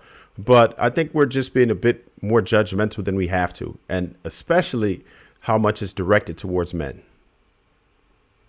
I was going to add... Hold on, Sweeney. Hold that right quick. Andrea just said she wasn't finished. You want to add something else real quick, Andrea, before we go? And then, Sweeney, we do got to get Casey and Marcus in. I think that obviously when we're talking about preying on someone, it's not okay, whatever gender that they are. But specifically referring to this video, I just disagree with everything that was said. I don't know what Kim Kardashian or Amber Rose or Blac Chyna or Bernice Burgos or any of those women have to do with this conversation. They're old as hell and they out here looking stupid. That's why. They are very beautiful and successful women. And I think that there's a lot of haterism and hateration in this dancery right now. At the end of the day, I think y'all need to be protecting y'all kids because niggas out here are creeps. And I land. Hold on. Let me get to Casey and Marcus. That one y'all go first. Just real quick. I think the reason he brought them up is because they age gap dating to the tune that we was discussing. So if it's okay for them, it would seem like it's okay for the men. And like, what's the girl name? Brittany Renner. I feel like that was more predatory than anything when you think about like people being predatory within there. But even with still, he was a grown man, so he got to make his decisions. And she did trick him. I feel like, but I really can't say nothing because adults get tricked every day for stuff too. So he's an adult. That's adults making the decision. As long as everybody an adult and they consenting, I can't be mad if one person has more game than the other. Because at 18, I'm sure a regular 18-year-old girl got way more game than an 18-year-old boy. Way more experience, especially if she been dating men that's 26 and all those things. What'd you say, Andrea? What did Kim Kardashian do? Who did she prey on? I didn't say Kim Kardashian. I said Brittany Renner. She said she didn't say Brittany Renner though. I'm just saying. No, I said Kim Brittany Kardashian is a whore, and I think Chris Humphries was like super young, right? Wasn't it Yeah. like it was a big age gap between her and Chris Humphries? But it was the point that these women are in their late 40s and are single and looking stupid. That was her point. I think what's the lady named Cher? I think she might be like 60. Yeah, she's sleeping with some young dude. You know. Because you can be fine and pretty. Madonna and J-Lo, they all have J-Lo 20-year gap relationships right now. Women who are But that's not patriarchy though, is it? What is that, Andrea? When women do it. not black right now. Women can do what they want to do, right? It's not patriarchy, Andrea. I just think that some of y'all need some real help. That's all. But what about the women that do it? They don't need real help? I Just a mean, question. of course, like I said, like I think the whole Jada Pinkett thing was wrong. I think her and August Alsina, I think that was wrong. I said that before, but that doesn't then mean that it's okay for me to be like, oh yeah, it's okay for younger girls to be with older guys because they both listen to the Temptations and she knows who Marvin Gaye is. Like, I'm not gonna do that. Sorry. So why not? You're missing out. Because it's weird. It's weird behavior. It's actually not weird. So do you think were you mature at 18? Like what would you say your maturity age was? But you date older women. I mean, you at 18, do you think you were like immature or Hold on, y'all. We're talking to each other. Let's let Marcus ask the question. Let's get Casey in there before anybody else talk. Go ahead. What would you say your age maturity was at about 18? For me, Mm-hmm. I was terrible. I wasn't mature at all. I had no idea what I was doing. I had no idea. I was completely clueless. I was like a sheep without a shepherd. I was wild. And I was very young and I didn't know what I was doing until I got older. And I'm like, wow, God must have been protecting you because you really shouldn't be here. So I had to get mature enough to realize the stuff that I was doing was things that I wasn't even completely aware of at the time and was credence enough for me to not even be sitting here before you. So I was immature. Sorry you went through that. I think that maybe if you would have found a marriage-minded man that was like a 30-year-old man that was a little older, he could have helped guide and mold so you didn't have to go through the mistakes by yourself. So it sounds like the type of men that y'all dated are the problem and not the age of men that were the problem. I don't think you received what I just said. I wasn't dating. I didn't say anything about dating. She just said she was immature. I said I was immature. I did not know anything about anything. So it doesn't make it when a person is so young to the point like let's not come on, please. Let's use our thinking caps. Let's put our thinking caps. So what's so young? Give an age. What do you mean so 18, young? 19. I think until we keep saying the age is 24. We keep saying that, Andrea. Y'all gotta get Casey in there. Okay, you keep saying 24, Andrea. Okay, I'm not talking about you guys specifically. Do you know it's you are talking about us guys? You've been calling us all kinds of Go ahead, Casey. Go ahead, Casey. I can sit here and really appreciate everybody's point and the deep dive into what Paris was saying in the video. Shout out to Paris. But I have to say, number one, I don't have a major problem with it. It doesn't bother me. If you're 23, 24, 25 on up, and there's a major age gap, it does not bother me. But also, as Trev said, it's not a major issue as we are like really making it to be. With that being said, my point of view when it comes to it is I think it's just all about youth. Youth is attractive to men and women. And I will say that men hold their youth a lot better than women do as they age. I think men keep youthfulness as a whole across races better than women do. I feel as women, as we age, we come more matronly, we are more settled, we want to be home more. We like to be more settled in our lives as we get older. For the as the masses across all race lines, right? But I really feel that men keep and hold their youth a lot better than women do. Therefore, men go for younger women, as well as older women go for younger men. And when women are dating older men, the first thing they say is, "He's older, but he's really youthful. Like I'm attracted to him because he's so youthful, and we have so much fun together. And I forget how old he is." So I think youth is the driving force with any age gap relationship. I was listening to a conversation with some frat guys talking about Founders Day that just passed for a few sororities, and a lot of sorors that were at an event that were the 35, or I would say 37 to 45-year-old range, were in their own world, sitting down, closed off, in their own bubble, while the youthful sorors that came into the event were engaging and up and moving around, introducing themselves, and more social butterflies. They displayed more of a youthful appearance and energy about themselves, which is charismatic for anybody, woman or man. So what do you think happened at that event? Some people left pissed off because their age group was not paying attention to their age group. They were paying attention to the younger age group, because at the end of the day, youth is attractive across all lines.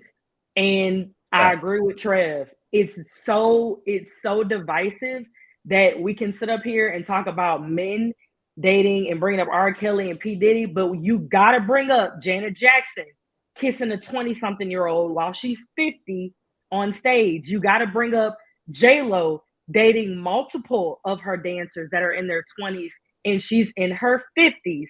You gotta bring up Madonna. You gotta bring up Mariah Carey with Nick Cannon.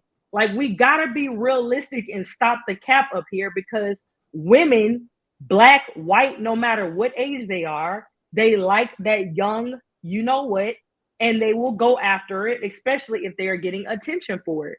And those young boys or young men will go for it because they're going to get taken care of just like a young girl would be, or a young woman or young lady would be taken care of. So youth is attractive, as well as stability is attractive. So when both people and both parties are getting what they want out of the situation, it is what it is. It's fair game. Do y'all know Jada Pinkett? And J-Lo been in her relationship a very long time with her dancer. Do y'all know Jada Pinkett actually dated one of the members of Criss Cross, the one that passed away? Just want to say that. When he was 14. So I think the difference is, it's like, I don't know if you know much about the Cassie and Diddy situation, but she didn't want to be there. She's being abused. I don't know if you know that or not. We're not talking about somebody that's actually predatory in nature. That, man, we all understand that Diddy was a predatory man. I'm actually not done. Actually, I wasn't done at all. But we don't want to talk about no P. Diddy bullshit. Excuse me. I actually wasn't even finished. I'm bringing up Cassie and P. Diddy because that's what Casey just said. She was talking about me bringing up, or just us talking about the P. Diddy situation at all. And two people getting what they want out of the deal. I don't think you understand the fact that she didn't want to be there. She didn't want to be there. Okay, on to the next example though. So, speaking of R. Kelly, I mean, oh my God. Are you? Hold on, wait. Are you sure Cassie didn't want to be there? Did you read the deposition?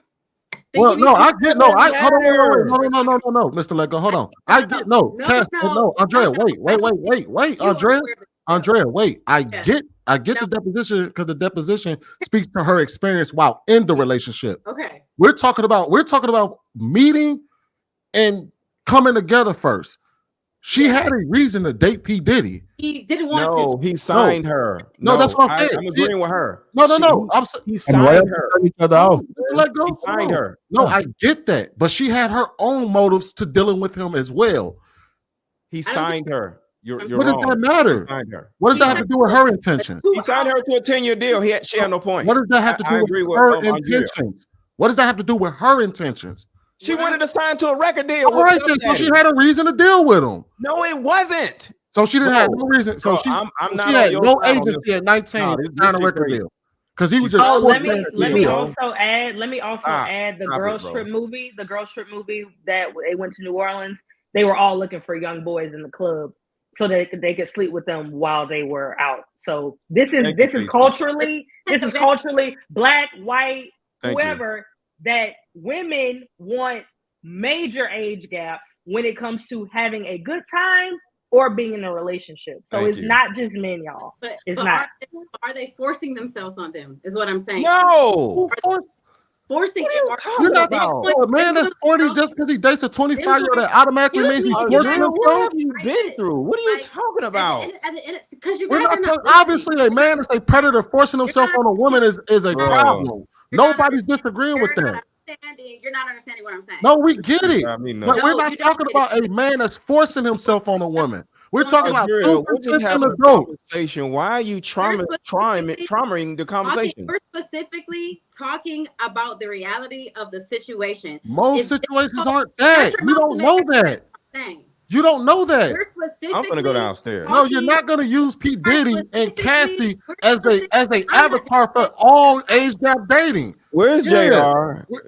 Hold on, wait. Before good. We're not gonna use. She's gone. I get that. No, listen, let me get this out. Can I jump in really fast? We're not gonna. Hey, Paris. Yeah, let's talk about some other shit. Listen, let go, bro. You don't control the panel. We're not gonna use P. Diddy and Cassie as an avatar for age gap dating. On, bro. So what, bro? Let me say what I got. Hold on, y'all, man. Let Sweeney say what he got to say. Damn. We're not gonna use P. Diddy and Cassie as an avatar for age gap dating. He was a predator.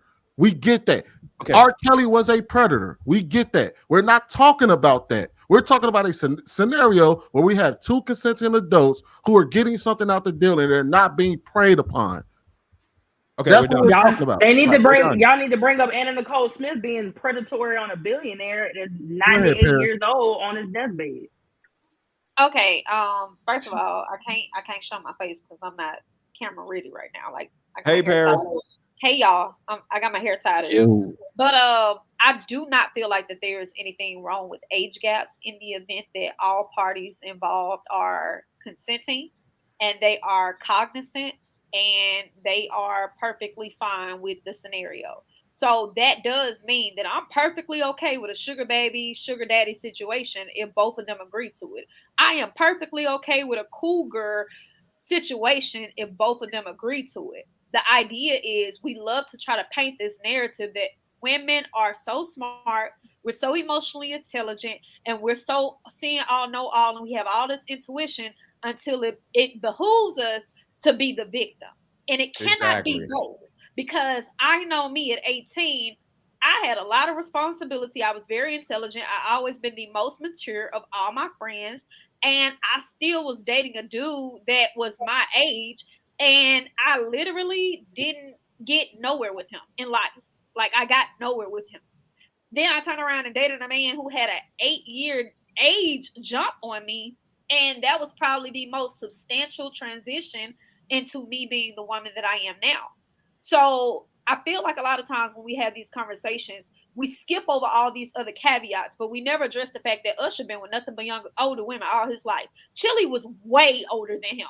And people love them together. They literally championed for them to be together. His second wife that he cheated on Chili with was actually, his first wife he cheated on Chili with was actually the same age as his mother. Like, literally. This man has always been with older women, and older women have always sold out Usher shows and been the sensation over him, right? So it's like, when we talk about age gaps, it's so ignorant to always assume that something is predatory or something is grooming or somebody is an unwilling participant in the situation, because your situation was jaded. Your situation was messed up. Like, you don't know what those women went into the situation trying to get. Furthermore, it's men all the time. They still talking about me alone. Younger guys are still chasing after the idea that they want Nia Long, Regina King, Regina Hall. They still chasing out the fact that they love, Tracy Ellis Ross. It's younger guys in our particular demographic that are saying these women who are 50 plus are wanting to deal with them. So at the end of the day, it really is a thing of, we created this dynamic where now everybody's in the same dating pool. And the reason why I mentioned Drea Michelle is because she's currently dating a 21-year-old at 40. The reason why I mentioned Blac Chyna is because she's dated a 18-year-old at 32. The reason why I mentioned Kim Kardashian is because Pete Davidson is significantly younger than her. The reason why I mentioned Amber Rose is because 21 Savage is over 9 years younger than her. So I mentioned these women for a reason, because it's cool when they boss bitches and they fine as hell and they live in their life, but it's a problem when the other girls want to do it, right? Like, it's cool that Lori Harvey can go fuck off on whoever she want to fuck off with, and y'all tell her, oh, she's just dating. It's no problem. It's cool. She dated the daddy and she dated the son. But all of a sudden, it's, oh no, they're victims. No, either we know what we're doing or we don't. You cannot make women perpetual victims only when it suits you, and talk about how smart we are, how much intuition we got, and how we need to be finding men who are stable. But when they do that, then you turn around and you want to recant. Oh no, he's too old for you. He's grooming you. So which one is it? It could be all of them. And if he does want to groom her, what's wrong with a woman adapting to the man that she's with? You acclimate to everybody's lifestyle. He got to acclimate to you. So what's wrong with that? I think we got a problem with the verbiage, but the definitions are suitable for exactly what we desire. You do want a man who can groom you. You do want a man that can lead you. That's literally in the same direction. It's literally the same thing. You want him to make decisions. You want him to provide. You want him to take charge. You want him to groom you. So where's the problem? Are we hung up on words, or, I don't understand when we choose to pick up and put down our autonomy. Why do we do that? I think it's the words. I really do. I think certain words bother people, and I think that's why it becomes an issue. But I think at the end of the day, you strip certain vocabulary from whatever's going on, you could see that it makes sense. Listen, I never had an issue with the pretenses of what you want, but we got to stop lying like every young girl in these situations needs some damn help. All of them are not sitting around needing help, because there are some young girls, they intentionally pattern after older women and mock them. They have their mothers. It was this young girl that just went viral. She was just in high school last summer, and she's now with the famous rapper Rob 49. She just turned 18, and her mother got on the internet and was like, why y'all got so much to say about my daughter? She's perfectly fine. She's my best friend. She's a bad bitch. Y'all are just jealous of her. So if that's the scenario of people already around her who are okay with it, they already know that she's dating this 27-year-old rapper, then what is your real issue? What is your hang up? I cannot agree with it all day long, but there is no danger in this situation. She's actually aware of what she's doing. There are people around her who have encouraged what she's doing, but it's just so funny to me. We sit here and we talk about women can do whatever they want with our bodies. It's our bodies, our choice. But the moment that she want to give her body to a man who older than her, all of a sudden you telling her, put the coochie down. What the fuck? How that work? Put the coochie down 2024.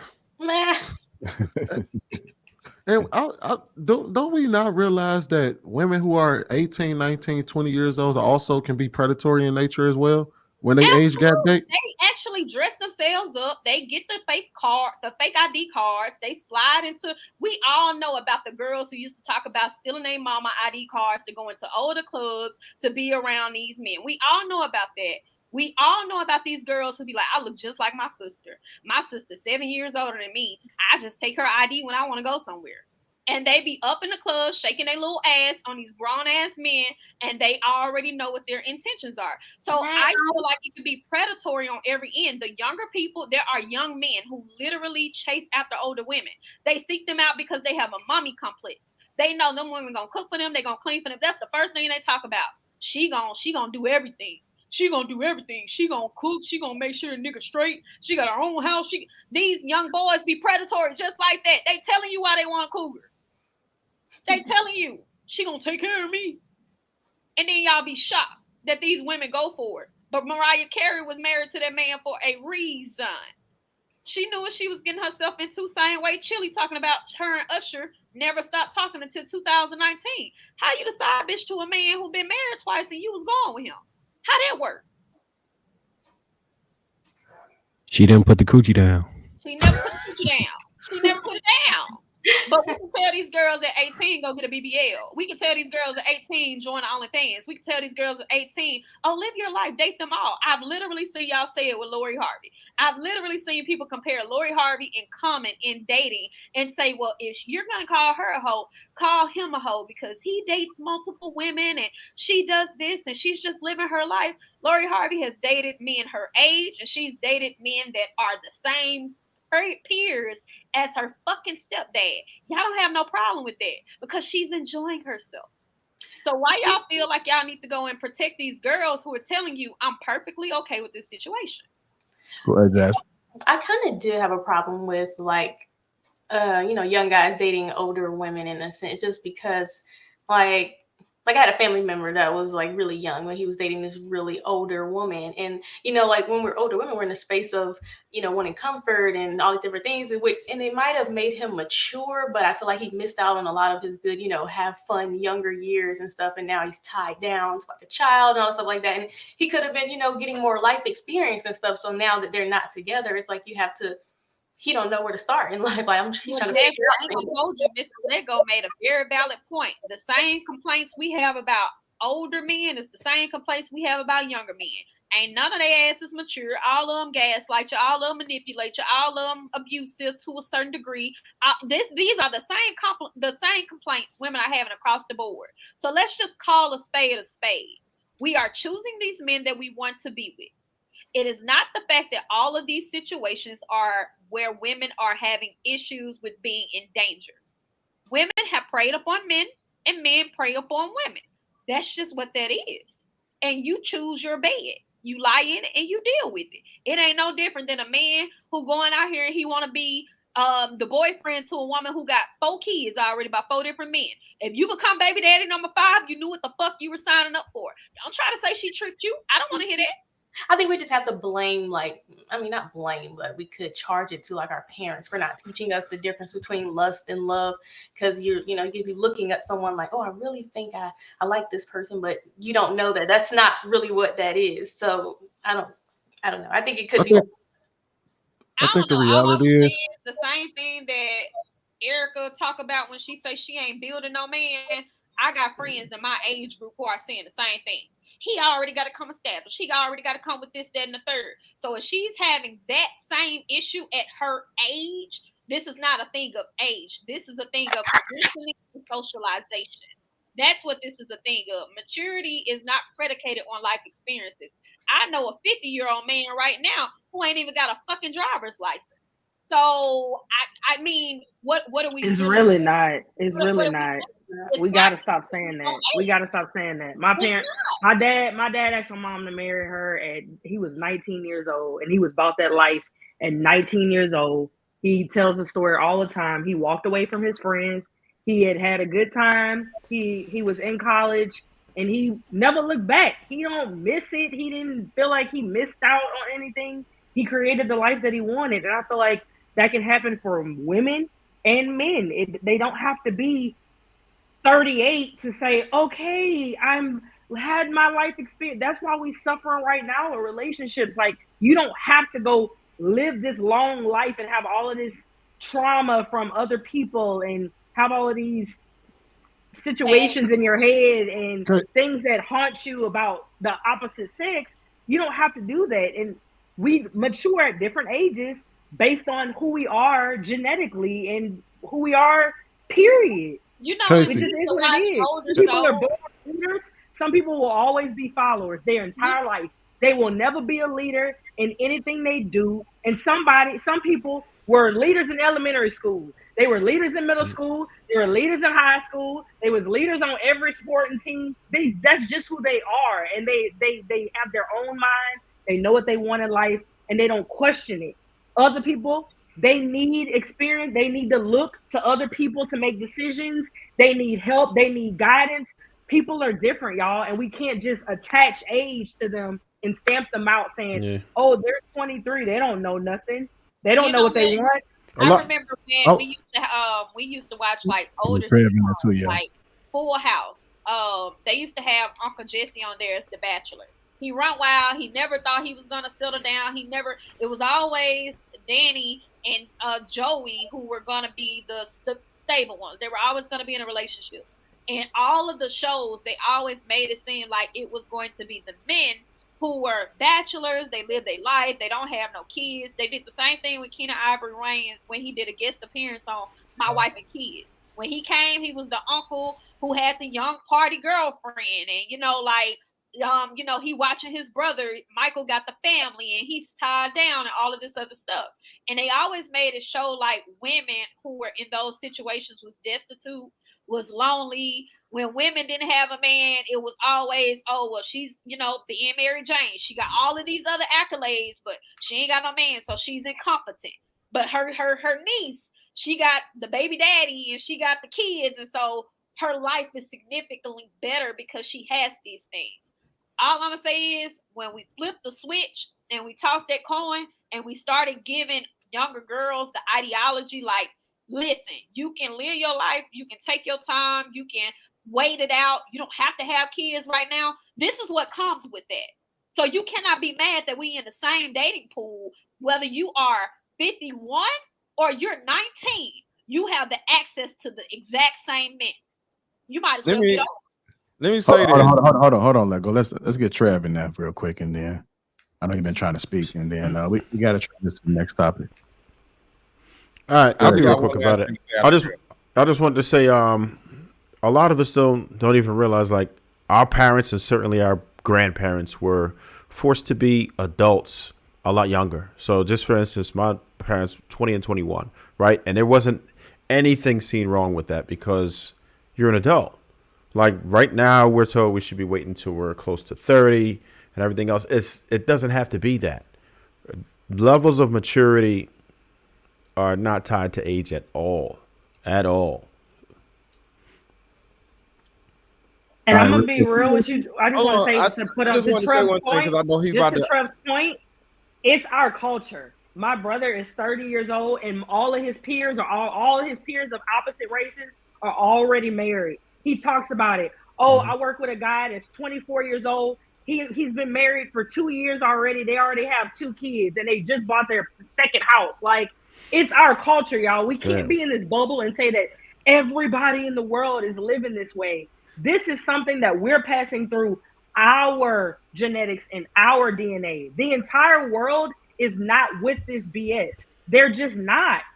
And you got to get outside and look. It's not everybody else. It's us.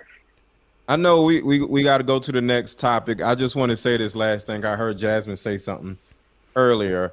The biggest problem with this, with a lot of you ladies, is y'all are conditioned to blame men for all of your stupid ass decisions. It's like a woman that fucks the whole football team. After she gets fucked by the whole football team, she's going to run around saying football players are trash, even though she gave up the ass to the damn football players, right? So Jasmine said earlier and this is not beating up on Jasmine. This is just an example of the dysfunction.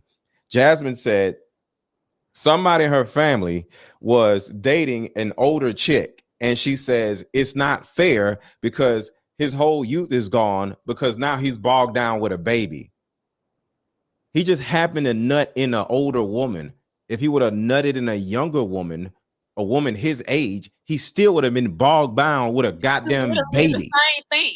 But the thing about it is, y'all are conditioned to find some reason why somebody ain't happy or why you ain't happy. Oh, it's because of the older woman. Oh, it's because these older men. Erica did it. All y'all do the same shit. Y'all are conditioned to pinpoint why somebody didn't want your ass. Oh, it's because he's older. No, it's because he didn't want you. No. Yeah, a lot of the problems that they have, they filter through their trauma. I said I was annoyed because that she left him because he was immature, and I was like, "It don't matter. A young girl could have left him, Jasmine. What did she expect him to be? He was young. A young girl could have left him. He got her pregnant. But at least Young girl would have done the same thing. Hold on. Did he marry her? I'm saying she was trying to pressure him into marriage. No. The question is, why did he nut in her? Because he wanted to. No. He nutted in her. You could be in a relationship and don't nut in the person. Okay. He chose to nut in the girl. He could have nutted in anybody, not because she's older. So he's like, I nutted in her because she's older. No, he nutted in her because the pussy was good. No, I'm looking at the older person as you're the person that's supposed to, like, if I know what I want, I'm not going to. So she made him. He made him nut in her. No, I'm saying I'm not going to get pregnant. He made him nut in her because she's older than him. Listen. I'm not going to get pregnant. I'm not going to can't hear y'all. I can't listen to what I'm saying. I'm not going. Hold on, Paris. Let her finish. I'm not going to get pregnant by someone who is immature. If I'm a mature, he did though. You're not him. How you gonna tell Paris let her finish and then you come right in? Right. Let me finish the sentence. I, as an older person, should be in charge of the. Okay, if I'm the woman, I'm in control of. Don't I gotta carry the baby, right? So if I'm the person that gotta carry the baby, I'm the one that needs to be more careful, right? I'm the one that. Let her finish. She's in charge of his dick. Jasmine. So why transition? We're gonna be on here all day, man. Is it safe to say that? Let's read this shit together real quick. What the fuck? I couldn't wait to get to the car to post this shit. So I stayed at this dude's house, and before I left, he said, grab a bag. No, the fuck he did. Now hold up. Hold up. This might be the most genius shit I seen. Look at this shit.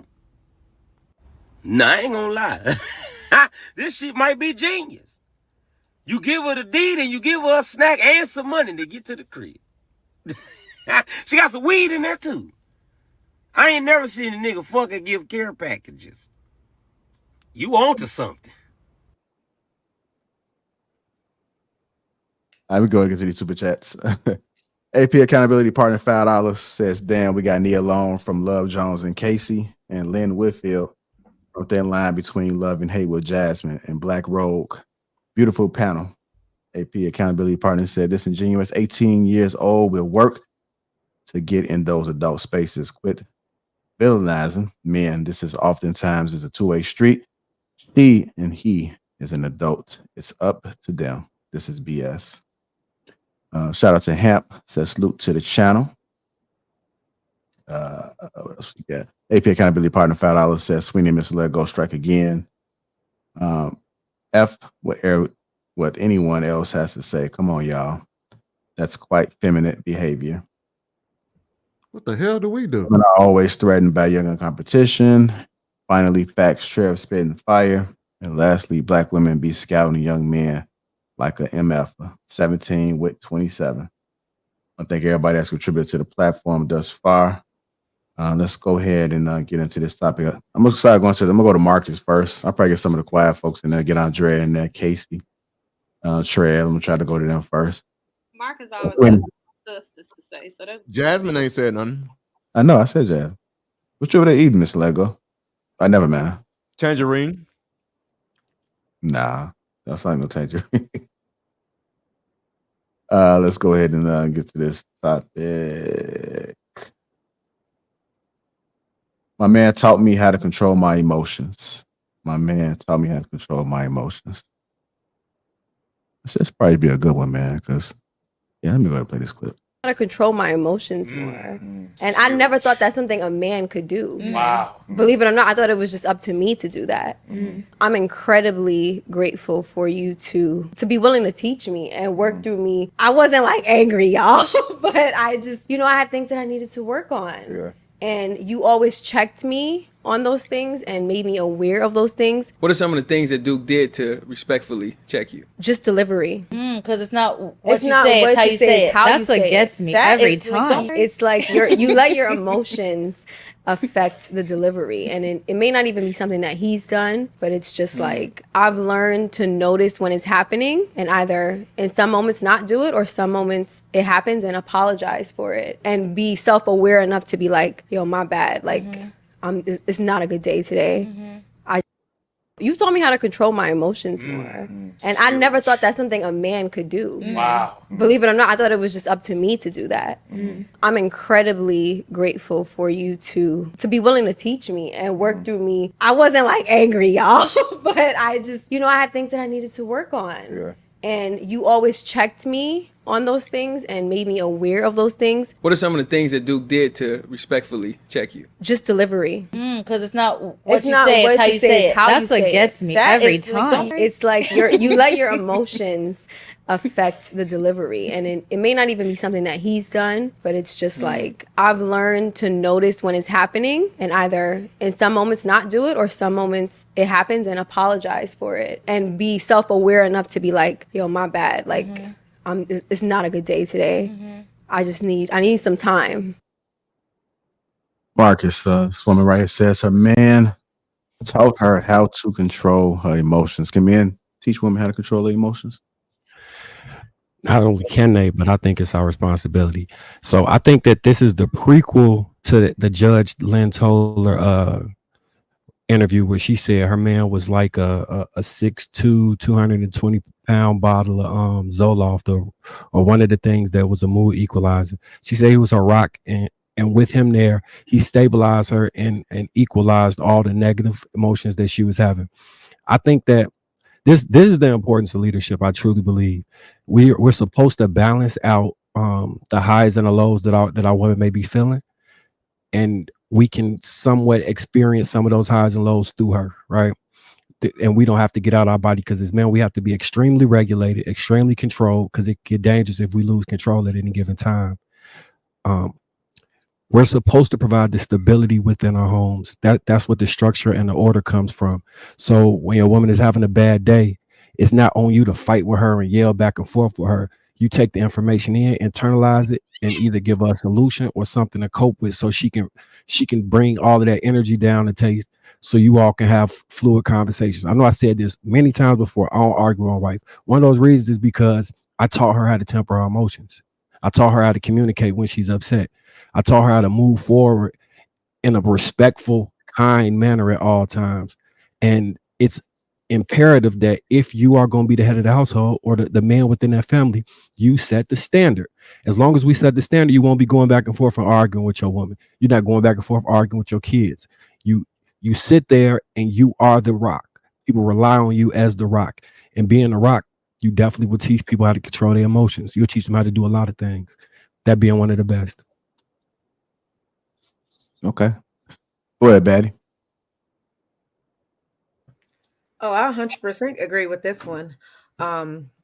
Because I mean, I do appreciate a very masculine leading man. So in a loving space, when you can, check lovingly your woman, I'm absolutely here to receive it. I can say that, I have been in relationships where that man is like, hey, if you kind of, tone this down here, or if you try it this way, or just brought things to my attention that I never noticed, I'm definitely listening, and I'm definitely trying to, do better. So I agree. So I'm not fighting against that one, because men have that power, and it's sad that a lot of men don't use it, I feel like some of them do it in fear because a lot of men are scared of women's emotions. You know, it's almost the same thing as, baby, do I look fat in this dress? You know, baby, tell me if I look fat in this dress. Don't be like, no, baby, you look good. Now, don't lie to me. Like, be honest. Tell me, you know, we in this together. So that's my take. Can I just throw this in? Because sometimes people don't hear it. I want to add on to what you were saying, Erica. And when we tell you honestly how you look, it's how we deliver it, and we could propose a solution. Like, yeah, that might not be the best for your shape right now, but here go this dress over here look a little bit better on you. But for that dress right here, we're gonna have to get in the gym an extra 2 to 3 times per week. You know what I'm saying? We're gonna have to change up some of the diet habits, but we could work and get you wherever you're trying to get to. As opposed to, yeah, your ass fat. Please do not go out here saying that. Telling the truth does not mean that you have to be offensive. I think a lot of people confuse truth with offense. That whole the truth hurts has people saying stuff to people and they feel, oh, I told her the truth, that's why she mad. No, the tone. Well, I told him the truth, that's why he mad. The tone that you delivered that message in is the problem. And I know people say tone don't matter, but you can say what's up in 5 different ways. One of them is high, the other one is what let's fight. And the only difference in those 5 ways is the tone. So yeah, I completely agree with you, Eric. Okay, so me and you've been in a relationship for some time now, and I just gotta ask, how do you know you love me? You don't want the answer to that. Yes, I do. No, but like you really don't. And you know I'm the type of person, I'm always gonna tell you the truth no matter what. Right. And you don't want the answer to that. I do want I want the honest, truthful answer to this. I promise you, like if I tell you the answer, we might break up. I want the answer. You sure? No, like you sure? Like I'm really giving you the chance to back out of this. Are you sure? 100% positive. This is what you want. I am 100% sure I want the answer. Your pussy is trash. Your pussy is trash. Your pussy is trash. And I didn't care. That's how I knew I really was in love with you. Wow. See, he could have gave a solution and said, you know what? Even though your pussy is a little dry, we can go get some KY jelly and we can lube that thing up and make it good as new. So I totally agree. That shit is. He said your pussy is trash, and I did not care. That's why I love you. That's how I knew I loved your ass so much that I didn't even care about how bad the box was. I actually been there before. I've literally been there before. And that wasn't the way I knew I loved her, but the pussy was trash, but I loved her. That literally was something I thought to myself. I need to grow That's up. a skip, but goddamn, that shit I was need funny. to grow up because I ain't never had. I need to grow up, y'all. I'm too immature. I know all of y'all have the most amazing pussy in the world. Everybody. That's not what I'm saying, Mr. Lego. I'm saying that I can never say that I truly loved a dude and it was trash. I ain't never truly loved a dude who was trash. That's what I'm saying. I need to grow up. I'm not. Yeah, I need to grow up. I'm gonna nut anyway, but it's just you. It's a lot of work when you. It's a lot of work when you having sex with a woman who has trash pussy. You're like, like you like, all right, I'm gonna get my nuts somehow. Talk about So the whole purpose was about the truth thing, and then I guess talking about sex, everybody get excited. Go ahead, Andrea.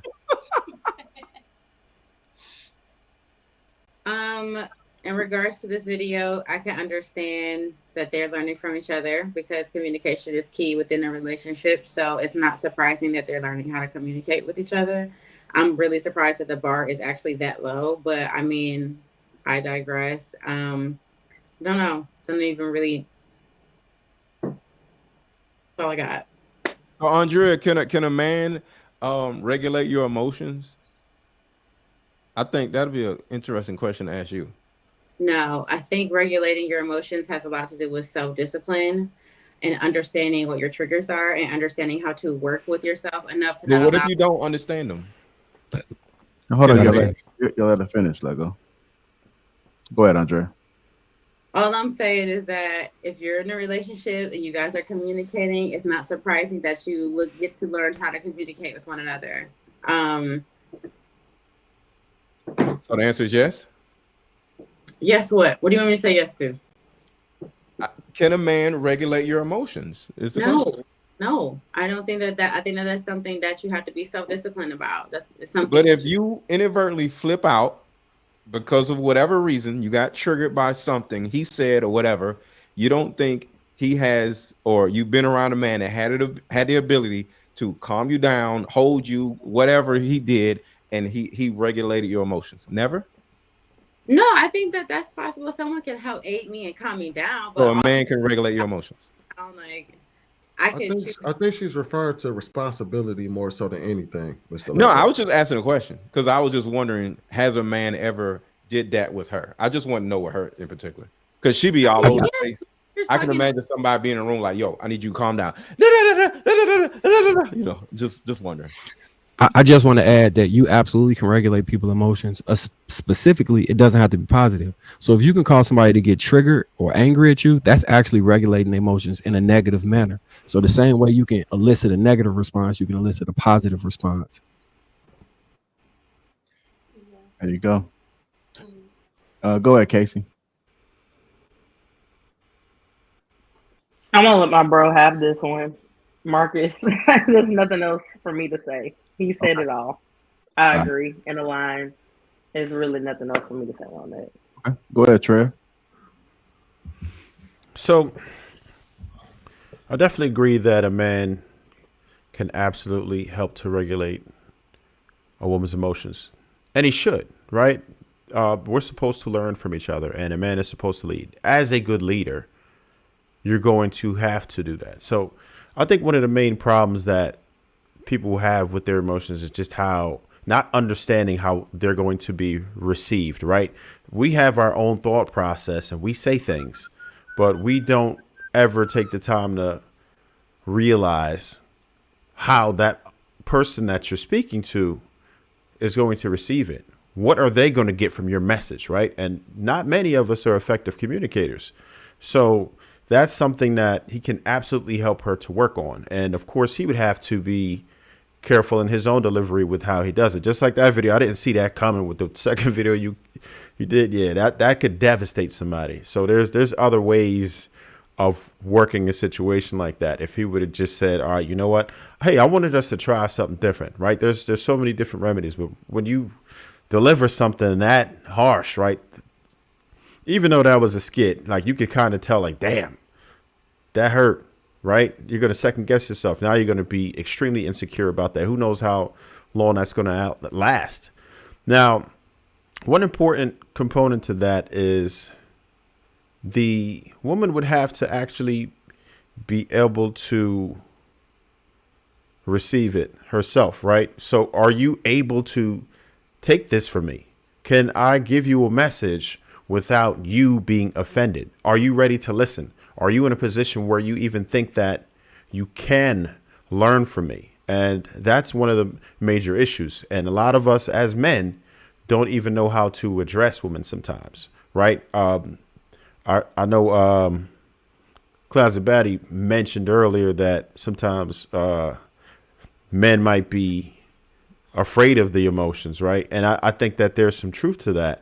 We can be afraid of the emotions if we're not used to dealing with that. So a lot of us would just retreat or just avoid the situation entirely just because we don't want to deal with the fallout of us speaking our mind, because you might be fearful of what she's going to do and what position you'll be in after you say what it is that you want to say. So sometimes you'll just deal with the dysfunctional situation because you don't necessarily want drama in that immediate moment. And that's unhealthy because you're going to have a vicious cycle of people not communicating with each other because they are worried about what their partner is going to think. So you're doomed at that point if you can't communicate with each other. So it can start there, and hopefully if you're able to help her regulate that, it'll help her in her personal life, her professional life, and she'll be able to take some of these things and apply them to her other endeavors. So I'll leave it there for now. All right. Go ahead, Jasmine. I definitely agree with that. I feel like if you're Oh, I mean, I think I am a very emotional person, so it could be easy for me to get out of pocket if need be, but I was never really in that situation. I was more so of a conflict avoidant person, and also like just a really like nice, easygoing person. So I never really had that issue. But when it came down to actually being introduced to conflict, I didn't know how to handle it. So my most recent partner had to express to me like, hey, you don't have to react like that, like because I'm saying this thing, or you don't have to, snap off just because you feel this way or whatever. And I'm like, okay, I don't really know what to do. Like, I don't know how to handle this. So he did help me guide me into, okay, how to handle it better. But also on the flip side, like Marcus was saying, you can do it the wrong way too. So because he's an overly passionate person and he's loud and all these different things, the delivery was off. So now it's causing a lot of back and forth and we're arguing in that space. So it's like, I get the message of where he could have been actually leading me into a better space, but actually led me into a more negative space, which caused us to split because I'm looking at you like, oh, you're bringing out the worst in me.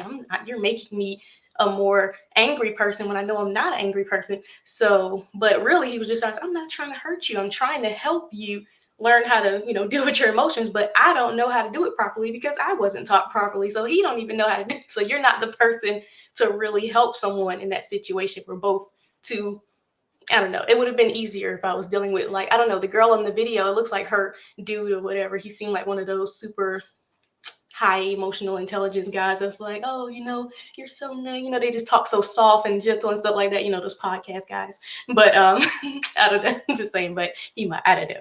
But it probably would be easier dealing with somebody like that, a little more patient, a little more soft spoken, and a little more easygoing versus somebody that's high energy, like a Mr. Let Go. He probably gonna be like, sit down, shut up, like that type of vibe. Like that ain't the way to get through to me. It's not gonna work. I wanted to say something because that was funny because some men, believe that you know, um, the whole, submit to your man, this and that. And then some women will just are submissive by nature and will just, be meek or, just very like passive about it. And then some women, like myself, it's all about the delivery because I don't want you to tell me to sit your ass down. You could say, baby, go ahead and just go sit down right now, something. And then I will go sit down. But you tell me to sit my ass down, yeah, I'm gonna have some issues with that, and I'm not gonna flex in front of your friends and family. I'm gonna give you a look, but you best believe that when we leave, it's gonna be some words, So, oh, Casey, what's up? Why are you smiling? Oh, have y'all noticed? No, the way you said that, I'm not gonna flex in front of your friends and family. No, I'm not gonna do that. I was taught better than that. I'm not gonna do that because that's rude and that's not cool. But when we get in that car, it's on and popping. Can I say something to Erica and Jasmine? No. I don't want you to say nothing to them. I want to comment on the topic. You're gonna be all day. I want to comment on the topic. Can I comment? No, you're not. No, you wouldn't. It's about the topic. I always say on topic. Y'all the ones who want to talk about on topic, but you're gonna draw the conversation out into another direction. And I actually am not. I always say on topic. So let me go. I won't be long. Okay, go ahead. One thing, I've actually had two men to help me regulate my emotions. One of them I attribute to coming out of a very terrible situation, and the other one, most recently, like I enjoy the structure that comes with men. I genuinely enjoy that. But the very first one, he was so significant to me because I was about 22. We had an 8-year difference in our age. And I remember one day I was trying to pick an argument with him. I was literally talking to him so crazy. And he was like, whoa, calm down. You don't have to do all of that with me. And his patience, was very notable. Like, you really took your time to help structure and coax my emotions so that way you could receive what I said better to you. But it also taught me, watch your words. Watch how you treat him, because he didn't respond well to it. And it hurt my feelings because I liked him. I had a crush on him. And it hurt my feelings that I disappointed him or I offended him. And he spoke out about it. So I I think that is necessary sometimes when you're asking for a man who is going to have a very adamant leadership role. But it is a way you can do that and watch how you talk to me. Because like Erica said, ain't no man finna tell me in public, sit your ass. You're not finna cuss at me. You're not finna call me out my name. You're not finna talk to me like that because you already know the type of woman I am. I go upside everybody head in here. You're not finna do it. So, yeah, I think it's very important. I will also say that it really does show that we actually do like to be groomed. Because if a man can help you mitigate your emotions, that's grooming you. He can actually control how you feel in certain regards of certain situations. Even if he's not around, if he simply don't respond to your text messages, he's grooming you to control your emotions. He's playing, he's manipulating. He may be doing it in a negative way, but it's still grooming. So I just think that it depends when you talk about like the type of person you are. If you've been extremely moved by your emotions, if you've been extremely like fickle, or you act outright, or you get really offended easily, you probably would want somebody who's able to point that out and be able to say, hey, listen, it's a better way for you to do this. It's a better way for you to react to some of the things that you are dealing with. So Paris, I want to respond to what you said also. So Paris, Jasmine, and Erica, Marcus, it is a way to communicate. And for those of you who think I would say sit your ass down out in public or whatever, I wouldn't. I just have a sit your ass down attitude. You would be acting up and look at me knowing you'll just sit your ass down because you don't want me to respond. I would simply look at you like, you okay? And that you okay means sit your ass down. So as a man, I'm very efficient at regulating a woman's emotions. It is my number one job. I don't believe you. Okay. And I don't believe you because even in conversations where women you just stop talking. So see right there, I yell at Paris or whatever. I need you to, chill out. See what I'm saying? But all together, okay. But all together, it's an easygoing way of saying sit your ass down. I don't run around telling women to sit their asses down. On social media, it's fun, we silly or whatever, but in a relationship, no man needs to be, because if you yelling at a woman in any situation, you have already lost control. I always say women are children, and y'all get mad at me for saying that. But at the end of the day, do you think the father of the child, a daughter, is going to be like, sit your ass down? No, he's going to look at her. He's going to be like, yo, this is the reason why what you doing? I'm almost done. I'm almost done, Paris. You're going to be like, yo, what you doing? And then you're going to go sit your ass down somewhere. So at the end of the day, communication is usually nonverbal. So because of what type of dude you fucking with, you going to go whoop yourself, sit your ass down. You're going to do whatever you need to do on your own. And I ain't even going to have to say nothing. Because you wouldn't know what type of dude you dealing with. And Mr. Let goes. Go ahead, Paris. One of the things about me is no man who ever encounters me, unless I feel disrespected, can say I don't give them respect. I always am courteous to every man I encounter. When you deal with women, you already have a preconceived notion that we are childish, and the way that you respond to women in conflict or disagreements, it is reactionary. You yell, you have a very short temper for noise. You lack patience when it comes to noise. Trail never gets out his body. Marcus never gets out his body. JR will insert himself and he will gravitate to controlling the situation. His voice may elevate, his demeanor may shift for him to get that stronghold, but there is nothing about how you handle just us in general that makes me feel like you don't yell, sit your ass down somewhere. But it's also a thing of, I feel like the women that you deal with, they get a rapport with you, they understand it, and they tolerate that. But I'm telling you, tolerate. Yeah, they tolerate what? tolerate that. Tolerate what though? They tolerate you telling them sit your ass down. So you actually think in a relationship, I'm running around telling women to sit their ass down. I'm almost finished. But I am saying that as this is why I don't come on nobody's platform and try to pander to men. I'm not for every man. There is no way, Mr. Lego, as much as I respect you and as much as I know you personally and I know you have a good heart, you would never be the type of man that I would be remotely romantically attracted to, because I do not like your demeanor and disposition with how you create structure.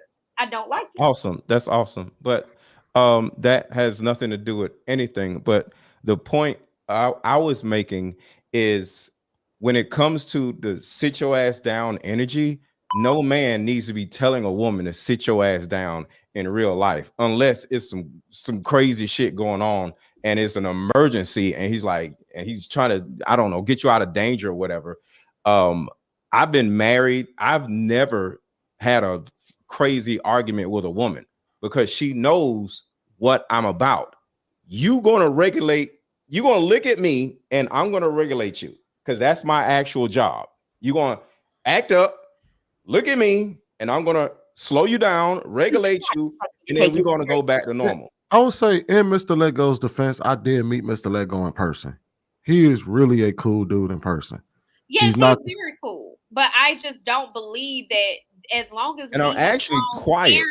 As long as we've known you, you are not a pushover, and you are very adamant about you don't tolerate disrespect, especially from women. Your vision is, women and men are not equal. You're not telling me as a man, you already see us as children, and you toggle back and forth between the accountability of women being adults. And in situations where you are irate or irritated, you would not voice that, regardless if it was a woman you was dealing with or not.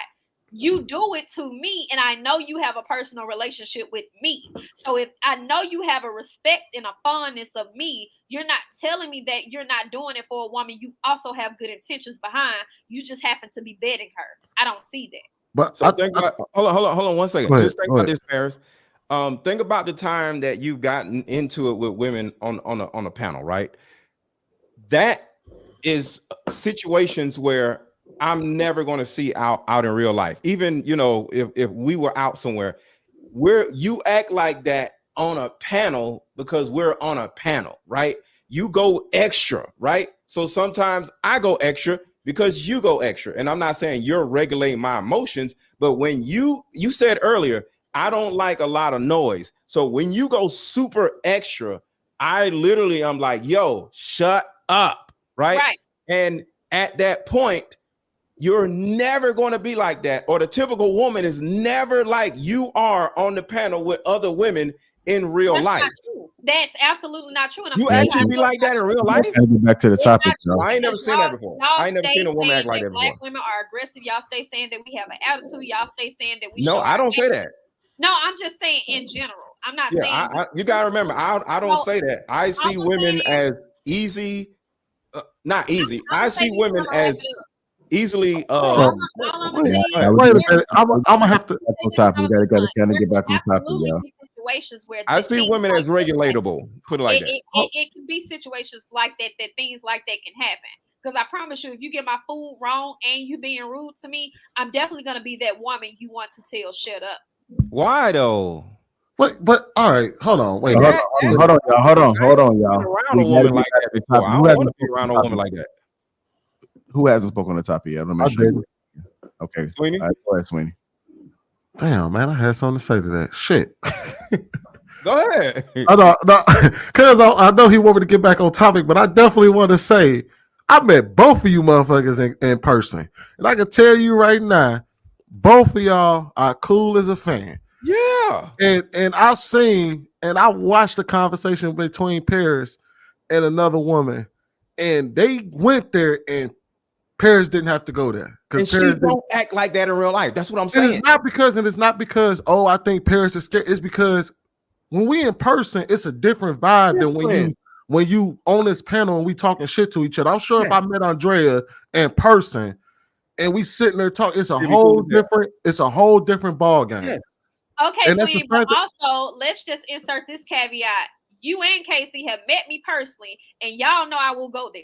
Y'all absolutely know I do not have a problem with handling confrontation. But the environment won't allow you to go there, Paris. You don't have a problem. No, it's not that you. The environment they facilitate won't allow you to go there. It's not the problem. It's not that you won't go there. I've seen you. You have no problem going back and forth. You had no problem with that. What I mean is the taking it to the level in which I seen that you take it with another woman on this panel. You like, bitch, I will fuck you up. Kind of like I haven't seen you do that. Right. It is as quickly as you've done it on this panel. And I seen. do have a lot of self-control. Yeah, like that's what I mean. It's like I don't, and I've met Mr. Let Go too, and he's not like I done seen somebody get under his skin, and he ain't gonna just pop off on somebody like that. He a different person in person. And I would give him the benefit of the doubt to say that when he's really around, like he talks shit on the panel. We all do. But in real life, I think when he probably handles the women in his life, which is the reason why a lot of women do gravitate towards him in person, is probably because he's a relatively decent dude in person. No, because he got some money. Or that too. But let me speak to the topic. Do you know how volatile tonight's conversation is? You've been around us, and I'm chill. Have you seen me go crazy on them? It's like everybody be going crazy. You don't do that. Let's go. Go ahead. Speak to the topic though.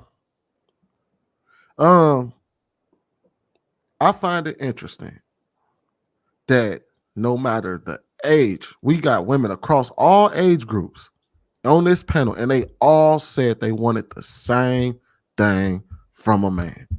Mm-hmm. I need him to regulate my emotions. Mm-hmm. What does the word regulate mean?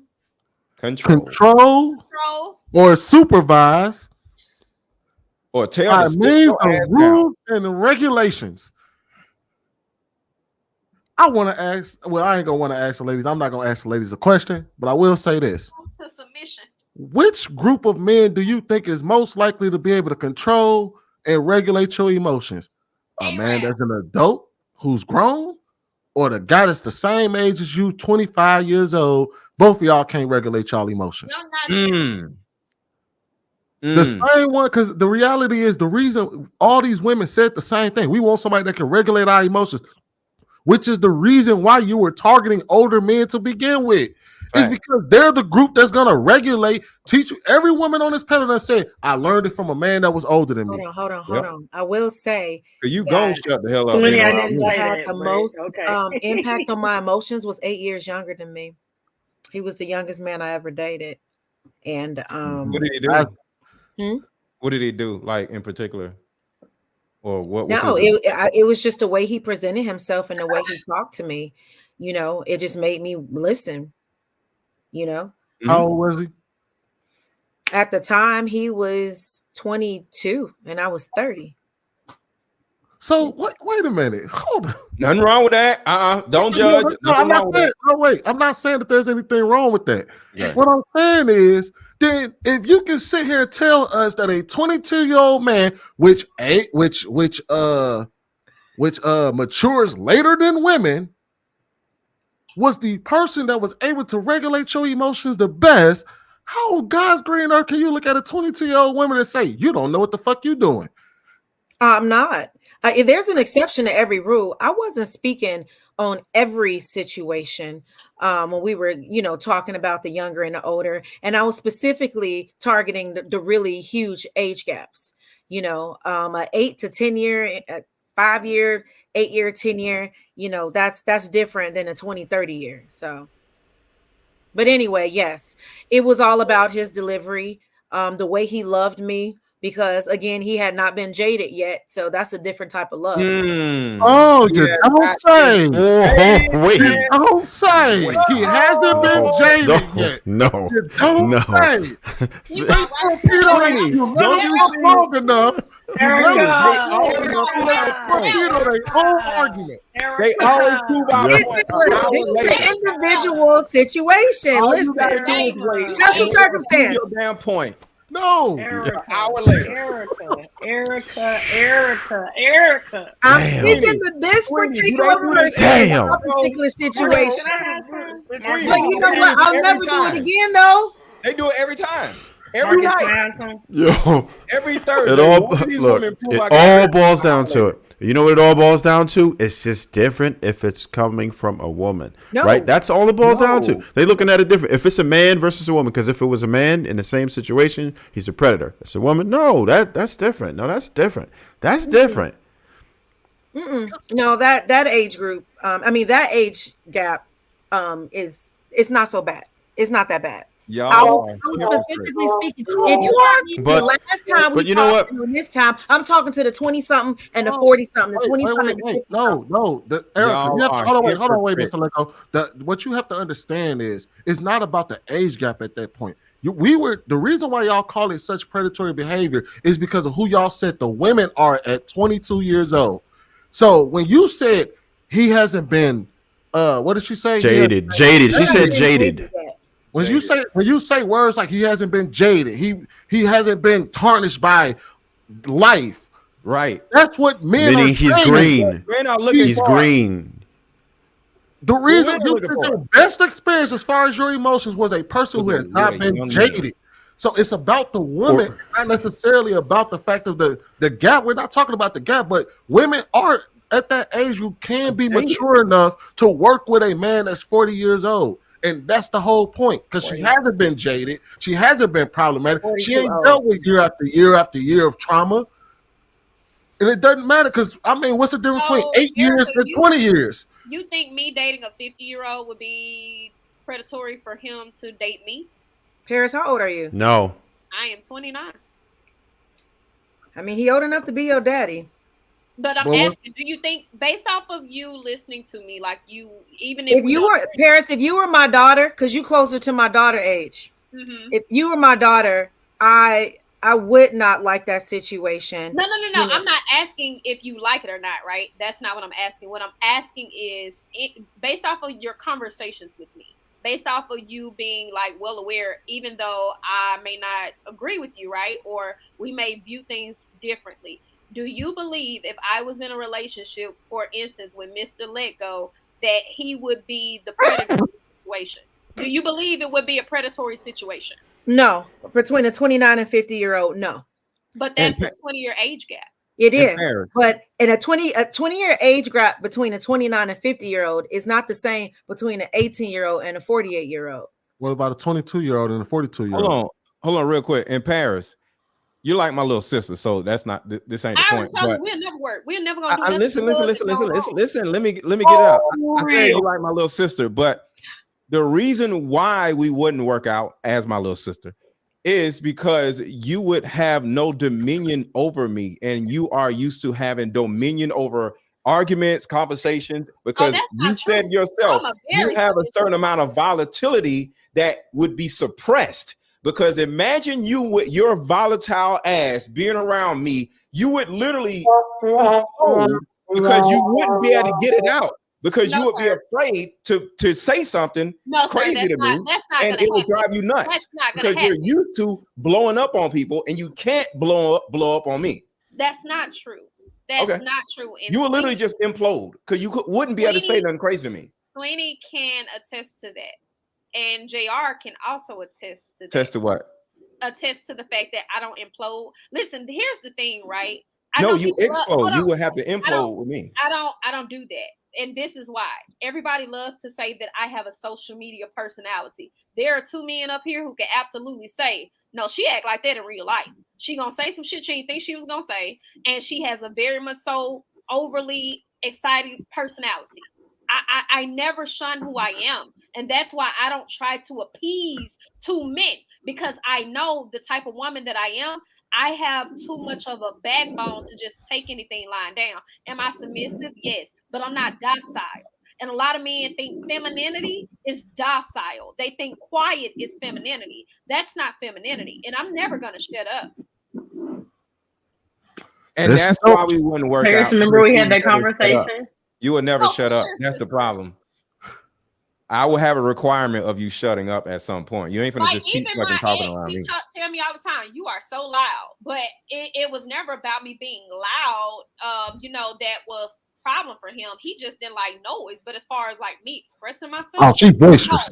I didn't never have that issue. Like my dad was very much so, you can say how you feel, but it's a time and a place. So I was born and raised in an environment where me suppressing my emotions was not a thing. I said what was on my mind. I was the girl around all the boys. And if you want to try me, it's the 6'2" black man with these 2 black boys behind him if you want to take it there. I'm not stopping how I feel for no man. You get me? That's the problem, though. You get out of me. That's why we would never work out. We're not discussing her relationship problems here, man. Y'all have to shut the hell up. Y'all not gonna work out. We get it. Exactly. It ain't happening. She said it. You said it. God damn. That's my little sister, man. Back to the topic at hand. You like Andrea, so I No, know do you you like think? Yeah. Do you think Andrea? And Wait, you jealous of me liking Andrea? Yeah, because you like women who ain't got no brain. And I thought Yo, don't do that. Oh, that's dirty. Don't do that. Andrea, stay muted. Stay muted, Andrea. Come on, don't do that. Gotta be girls. Don't do that. Don't do that. Stop. Okay. See how she be talking? She starting shit. Yeah, I'm about to say, You see how she be starting hold on, shit, Mr. y'all? Lego. Hold on, Mr. Lego. She said something. What you say, Terry? Awesome. That's beautiful. See? Growth. The only reason why she apologizes is because I'm up here. Nigga, she ain't do that for you. Shut up.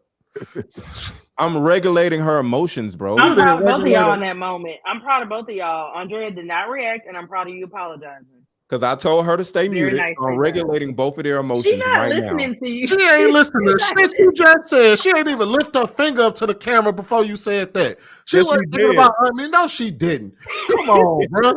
Like, Mr. I'm Lego. regulating their emotions right Wait, now. pull up his baby picture again, man. Let's look at that pushback hairline.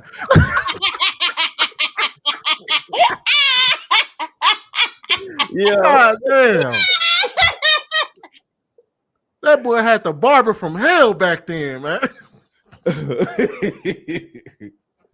Y'all been leaving me the hell alone. But yeah, this is how you regulate women's emotions, everybody in the audience. I'm the relationship guru. Exactly, Cindy. This girl on your head as a baby. Huh? Like you say he was natural. No, that was my hair.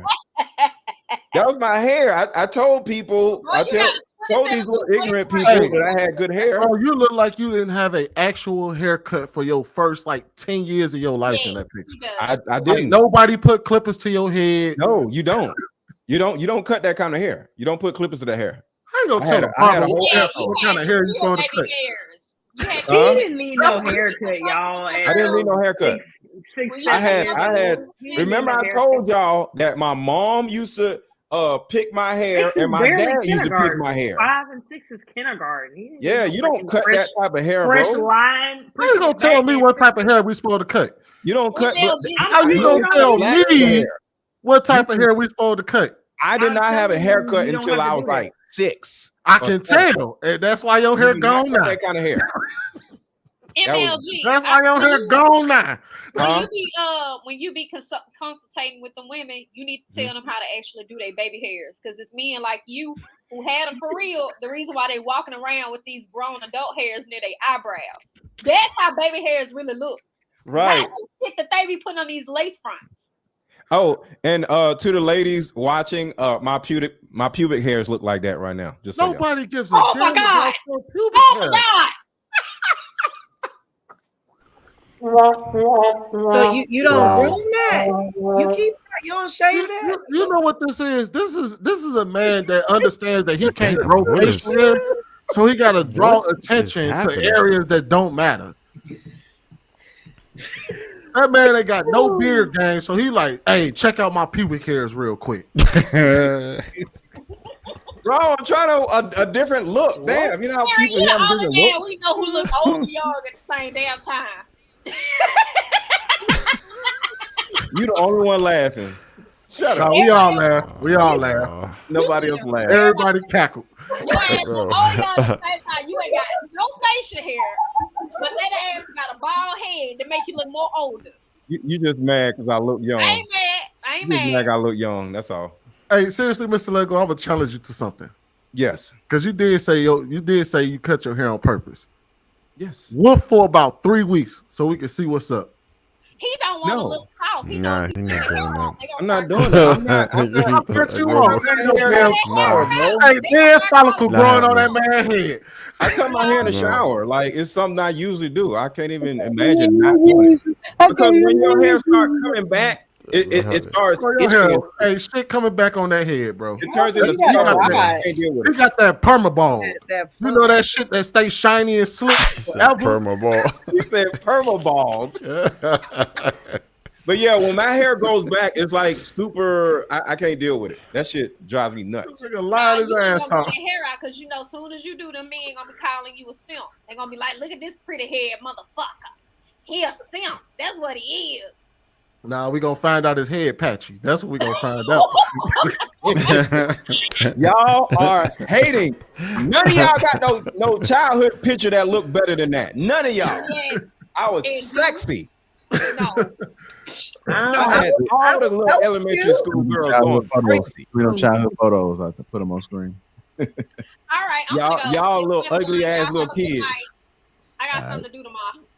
Y'all enjoy. Hey, Mr. Lego, you got the island when your hair grow Good back? night, Paris. You got the island, like your hair grow like this, and then you got the little cat right there. But no, man, I'm just. Yeah, he gonna look like RoboCop, man. Don't do that. I'm not sitting in nobody's barbershop, man. That shit is weird. Sitting around a whole bunch of dudes. I can't do that shit. We're going to get to these super chats real quick. O'Shea said, JI, can I pay $20 to drop Can't Let Go or Shut Up? $2 says, sit yours down or be single forever and have a wife. Congo found out, so I don't understand why Paradise is not married. Correct me if she is. Oh, Paradise, you got somebody checking. Paris is my kind right of on time. Boy, I tell you. My next ex-wife. He checking for Paris. You know what? Andrea was right. Dudes do like that toxic shit. She was saying that like somewhere. She said that shit last week. I seen in the clip. Yeah, that's when I seen your little cute hair. Yeah, you said that. And this is why we can't never have good shit.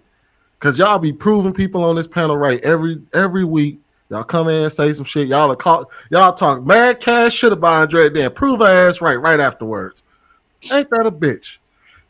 Yeah, they try to laugh at us when we were saying that. Like some people actually agree with that. And I was on Andrea ass last week talking about some that toxic shit goofy. And I agree with it.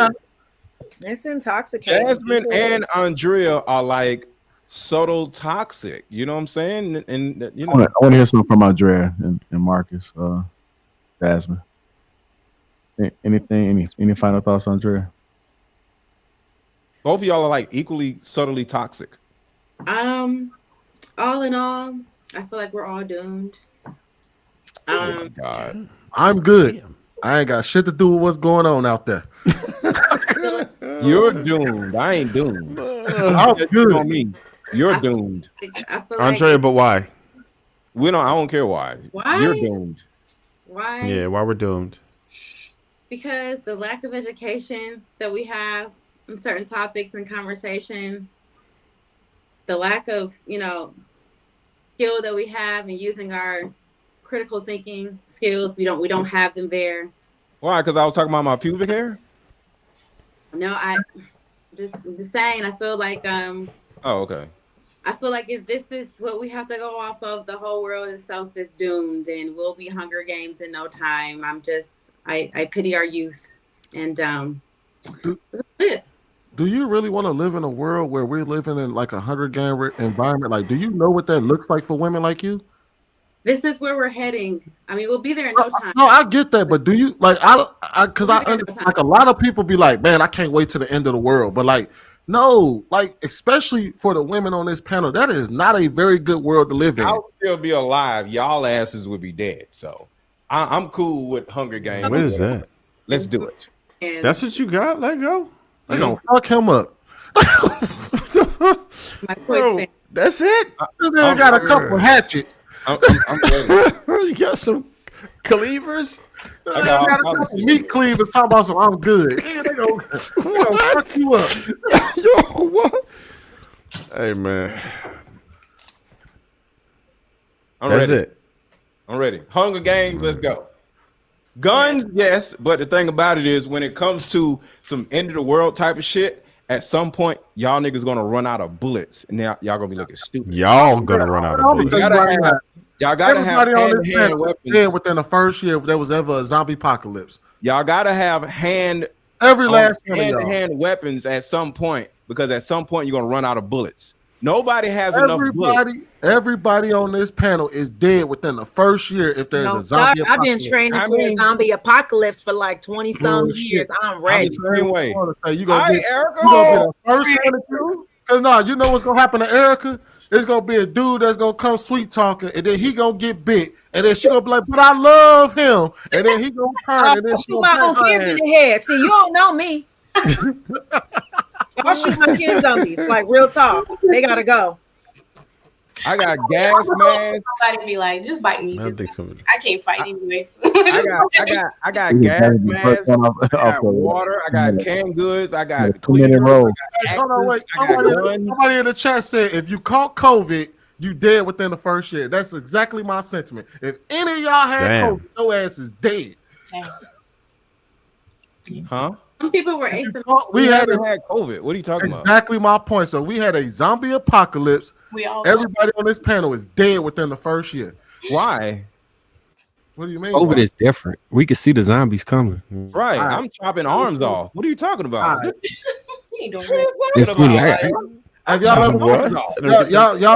Y'all everybody think they Tom Cruise. I don't think you know who I really am. See? Everybody thinks they Tom Cruise until shit hits the fan. Yeah, all right. Ain't none of us ever experienced a worldwide epidemic of shit hitting the fan. Not one of us. I'm gonna make somebody dinner. Y'all say World War Z. Y'all say everybody was a zombie. Yep. Everybody. Everybody on this panel is dead within the first year. That's just me being Sweetie. If you say otherwise, zombies wouldn't be eating people. I would be eating people. Listen, Lego, your ass to catch the virus. I'm gonna be the type of motherfucker to catch the virus by accident because he ate some bad chicken. I thought you was gonna say ate some bad something else. Yeah, probably. That's more likely. And I would get a zombie girlfriend, and the zombie girlfriend would give you a zombie baby. Zombie to leave me alone and teach me how to be a zombie, and I would just dead. Exactly my point. Dead. I'm gonna be Michonne up in here. I'm chopping off heads. I got swords. I'm gonna be eating the zombie. I'm gonna eat the zombie's butt. I'm about to tell you how everybody on this panel would die within the first year. I'll be dead within the first 5 minutes because I can't fight. Okay, Jasmine dead within the first 5 minutes. That's why you need a masculine man who's gonna tell you to sit your ass down somewhere. Marcus dead within the first probably like 3 hours. Because he's going down protecting his family. Yep. He out of there. He out of there. He going down within the first 3 hours. They got instructions, Sweeney, and I got infrared shit. So from a mile away, I got shit for that type of shit. I can't show guns on here, Sweeney. I don't want to get deflected or whatever. Hold on, Marcus. Straight up, keep it a bean. You in Chicago, bro. It's over with. Everybody around you a zombie. Man, I own like 60% of my block, and then it's completely clear on all sides, and I got roof vantage points, so I can see in all directions from our roof. Then I got steel doors. I got all type of shit to lock people. You talking about what's the population of Chicago? Like it's a lot of people. 4 million people. You talking about 3-4 million people smelling you and your family from a mile away. They own your ass. Your family. Then I got 10-foot wrought iron. You know zombies very well. See. I got space to grow food, plus the heirloom seeds. I got water purification systems, plumbing that can be converted into soil systems. I got all the utensils from welders to bro. I got everything. I plan for this. I've been sitting on. I got canned foods, canned goods, pickled foods, pickled goods. I got bug out bags with emergency supplies. I got bug out bags too. Yep. I got bullet wound kits, trauma wound kits. Bullet pressers. All that sound good. See, some of y'all don't even. Raise your hand if you know what a bug out bag is. Raise your hand if you know what a bug out bag is. Hold on, wait, Mr. Lego. Nobody knows what a bug out bag is. We don't. Mr. Lego, all that sound good until he caught in traffic trying to hurry up and get home to his family. Caught in traffic? We talking about the I'm not zombie leaving. apocalypse. And I got a Jeep with 37-inch tires. I could just drive over everybody's shit. You drive off road. You don't get in.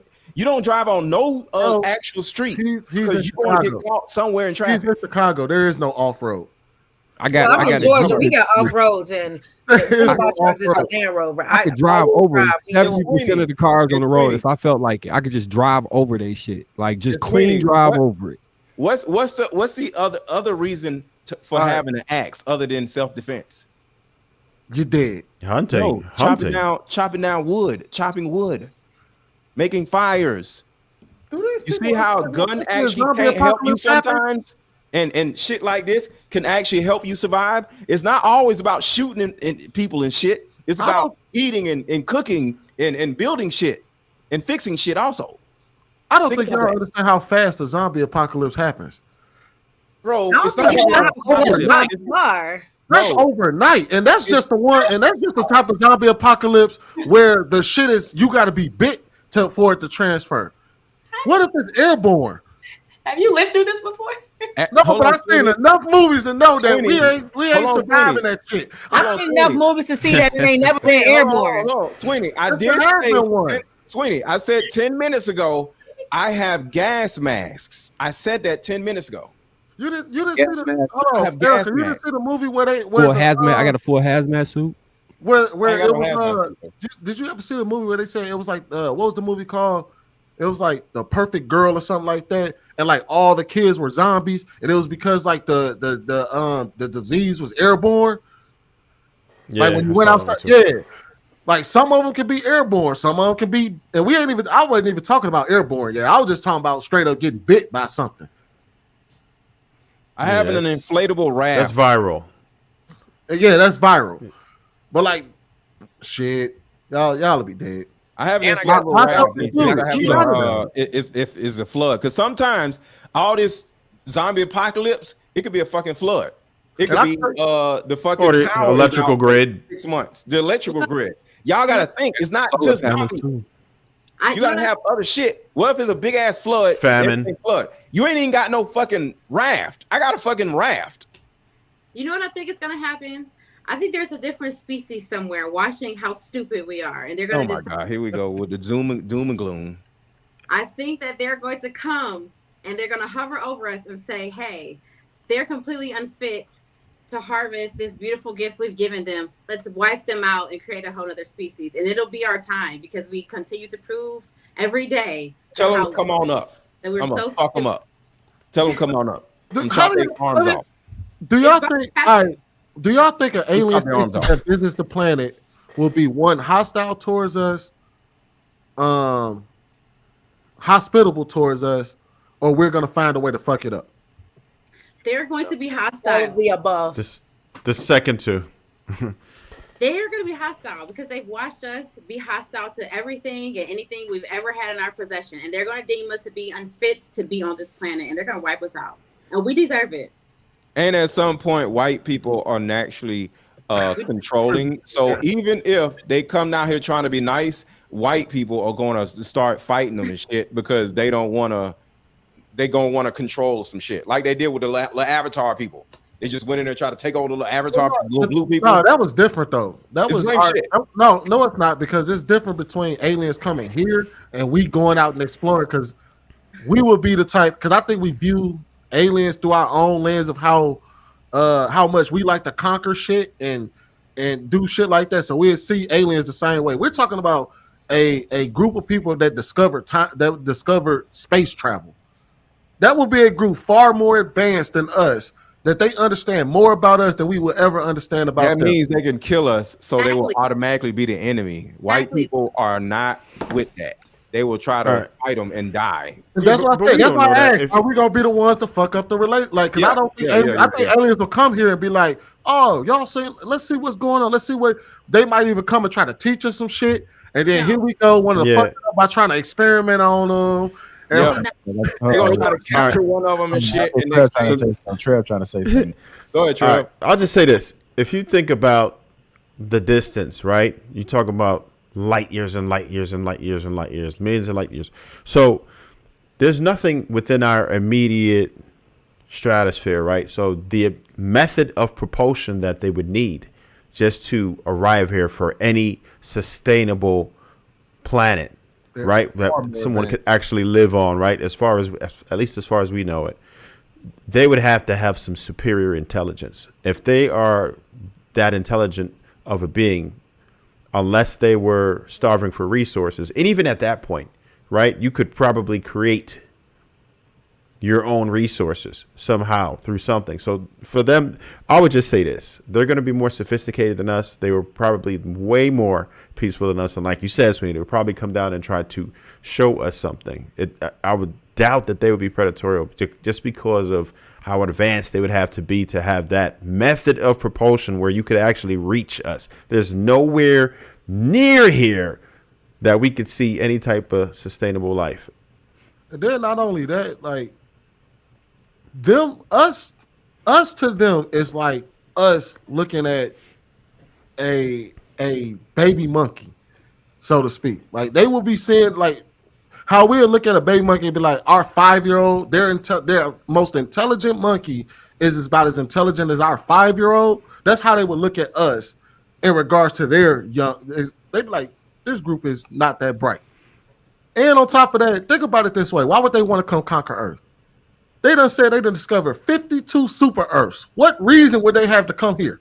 Because we don't deserve it. We don't deserve any of the things that we have. Ain't nobody traveling. Ain't nobody traveling over here to tell us you don't deserve your planet. They are going to say that. Why? Because we don't appreciate fine things. But they're not going to be able to speak English to say that, Andrea. We don't appreciate fine things, and that's why we're not. That's why. I appreciate fine things. No, you don't. You don't. Why? I don't. Huh? I appreciate fine things and fine women. Because we just don't get it. We don't get it upstairs, and that's why they're going to deem us to be unfit. We ruin and wreck everything. We don't appreciate fine things. But I get it upstairs. You don't get it upstairs. Now you know damn well if an alien came by your house and told you, I don't think you deserve none of this shit, you're gonna try to fuck that alien up. You ain't gonna let him come in and be like, yeah, you absolutely right. Let me hand all my shit over to you. What if the female aliens come down here and start acting right, and we start dating the female aliens and leaving y'all asses alone? Now passport bros ain't got to go to another country. We could just go to another, just date the aliens and shit. Now y'all gonna be like, now y'all be making videos about the aliens. I'm saying what's gonna happen. The alien are gonna have a conversation. Cause I fuck an alien. We're gonna have a deep conversation about everything. Okay. You like the Avatar chick? And me and the people who think like me. The Avatar chick is fine. The people who think like me, we're gonna be here on this planet. But the first one, she had a fat ass. All right, man. Y'all talking about all these aliens and stuff, man. I gotta go ahead and close this on now, man. Gotta catch my flight to Tokyo. Catch my flight to Tokyo in about a couple hours. So, say the alien have a fat ass. No, snap. Yeah, you didn't see Avatar 1, the first one. She had a fat ass. Yeah, Andrea telling us. Hey, somebody said Andrea committing treason. Yeah, she's selling us out. She was like, yeah, take all them motherfuckers. I'll tell you where they at. Like, God damn it, Andrea, you gonna give her? Y'all didn't see Avatar? Y'all didn't see how fine the two females was? They was fine. Nah, weird porn, don't you? Yeah. You ain't never watched the Avatar porno? You ain't never watched the one where ladies painted themselves blue? Come on, man. You talking about? No. I actually seen that blue one. I can't even. No, Bigot 11 That's to what I'm saying. She had a nice glass on her. But a EMP blast, not a burst over a city like Dallas, and then just sit back and watch. Hold on, ain't Texas messed up right now? If we were invades, it'd be the first time women would shut the F up.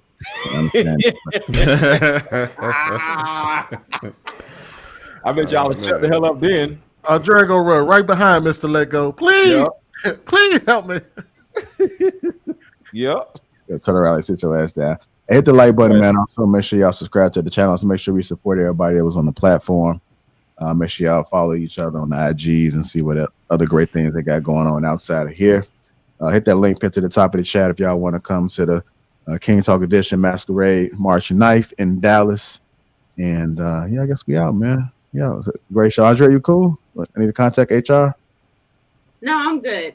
Okay, good. man, man, that you really rested in your femininity right then. I was just like, damn, I just ain't never seen no shit like that. That was epic. We're all doomed. I'm not surprised by anything at this point. Okay. Jasmine, I like your glasses. Come on, let it go.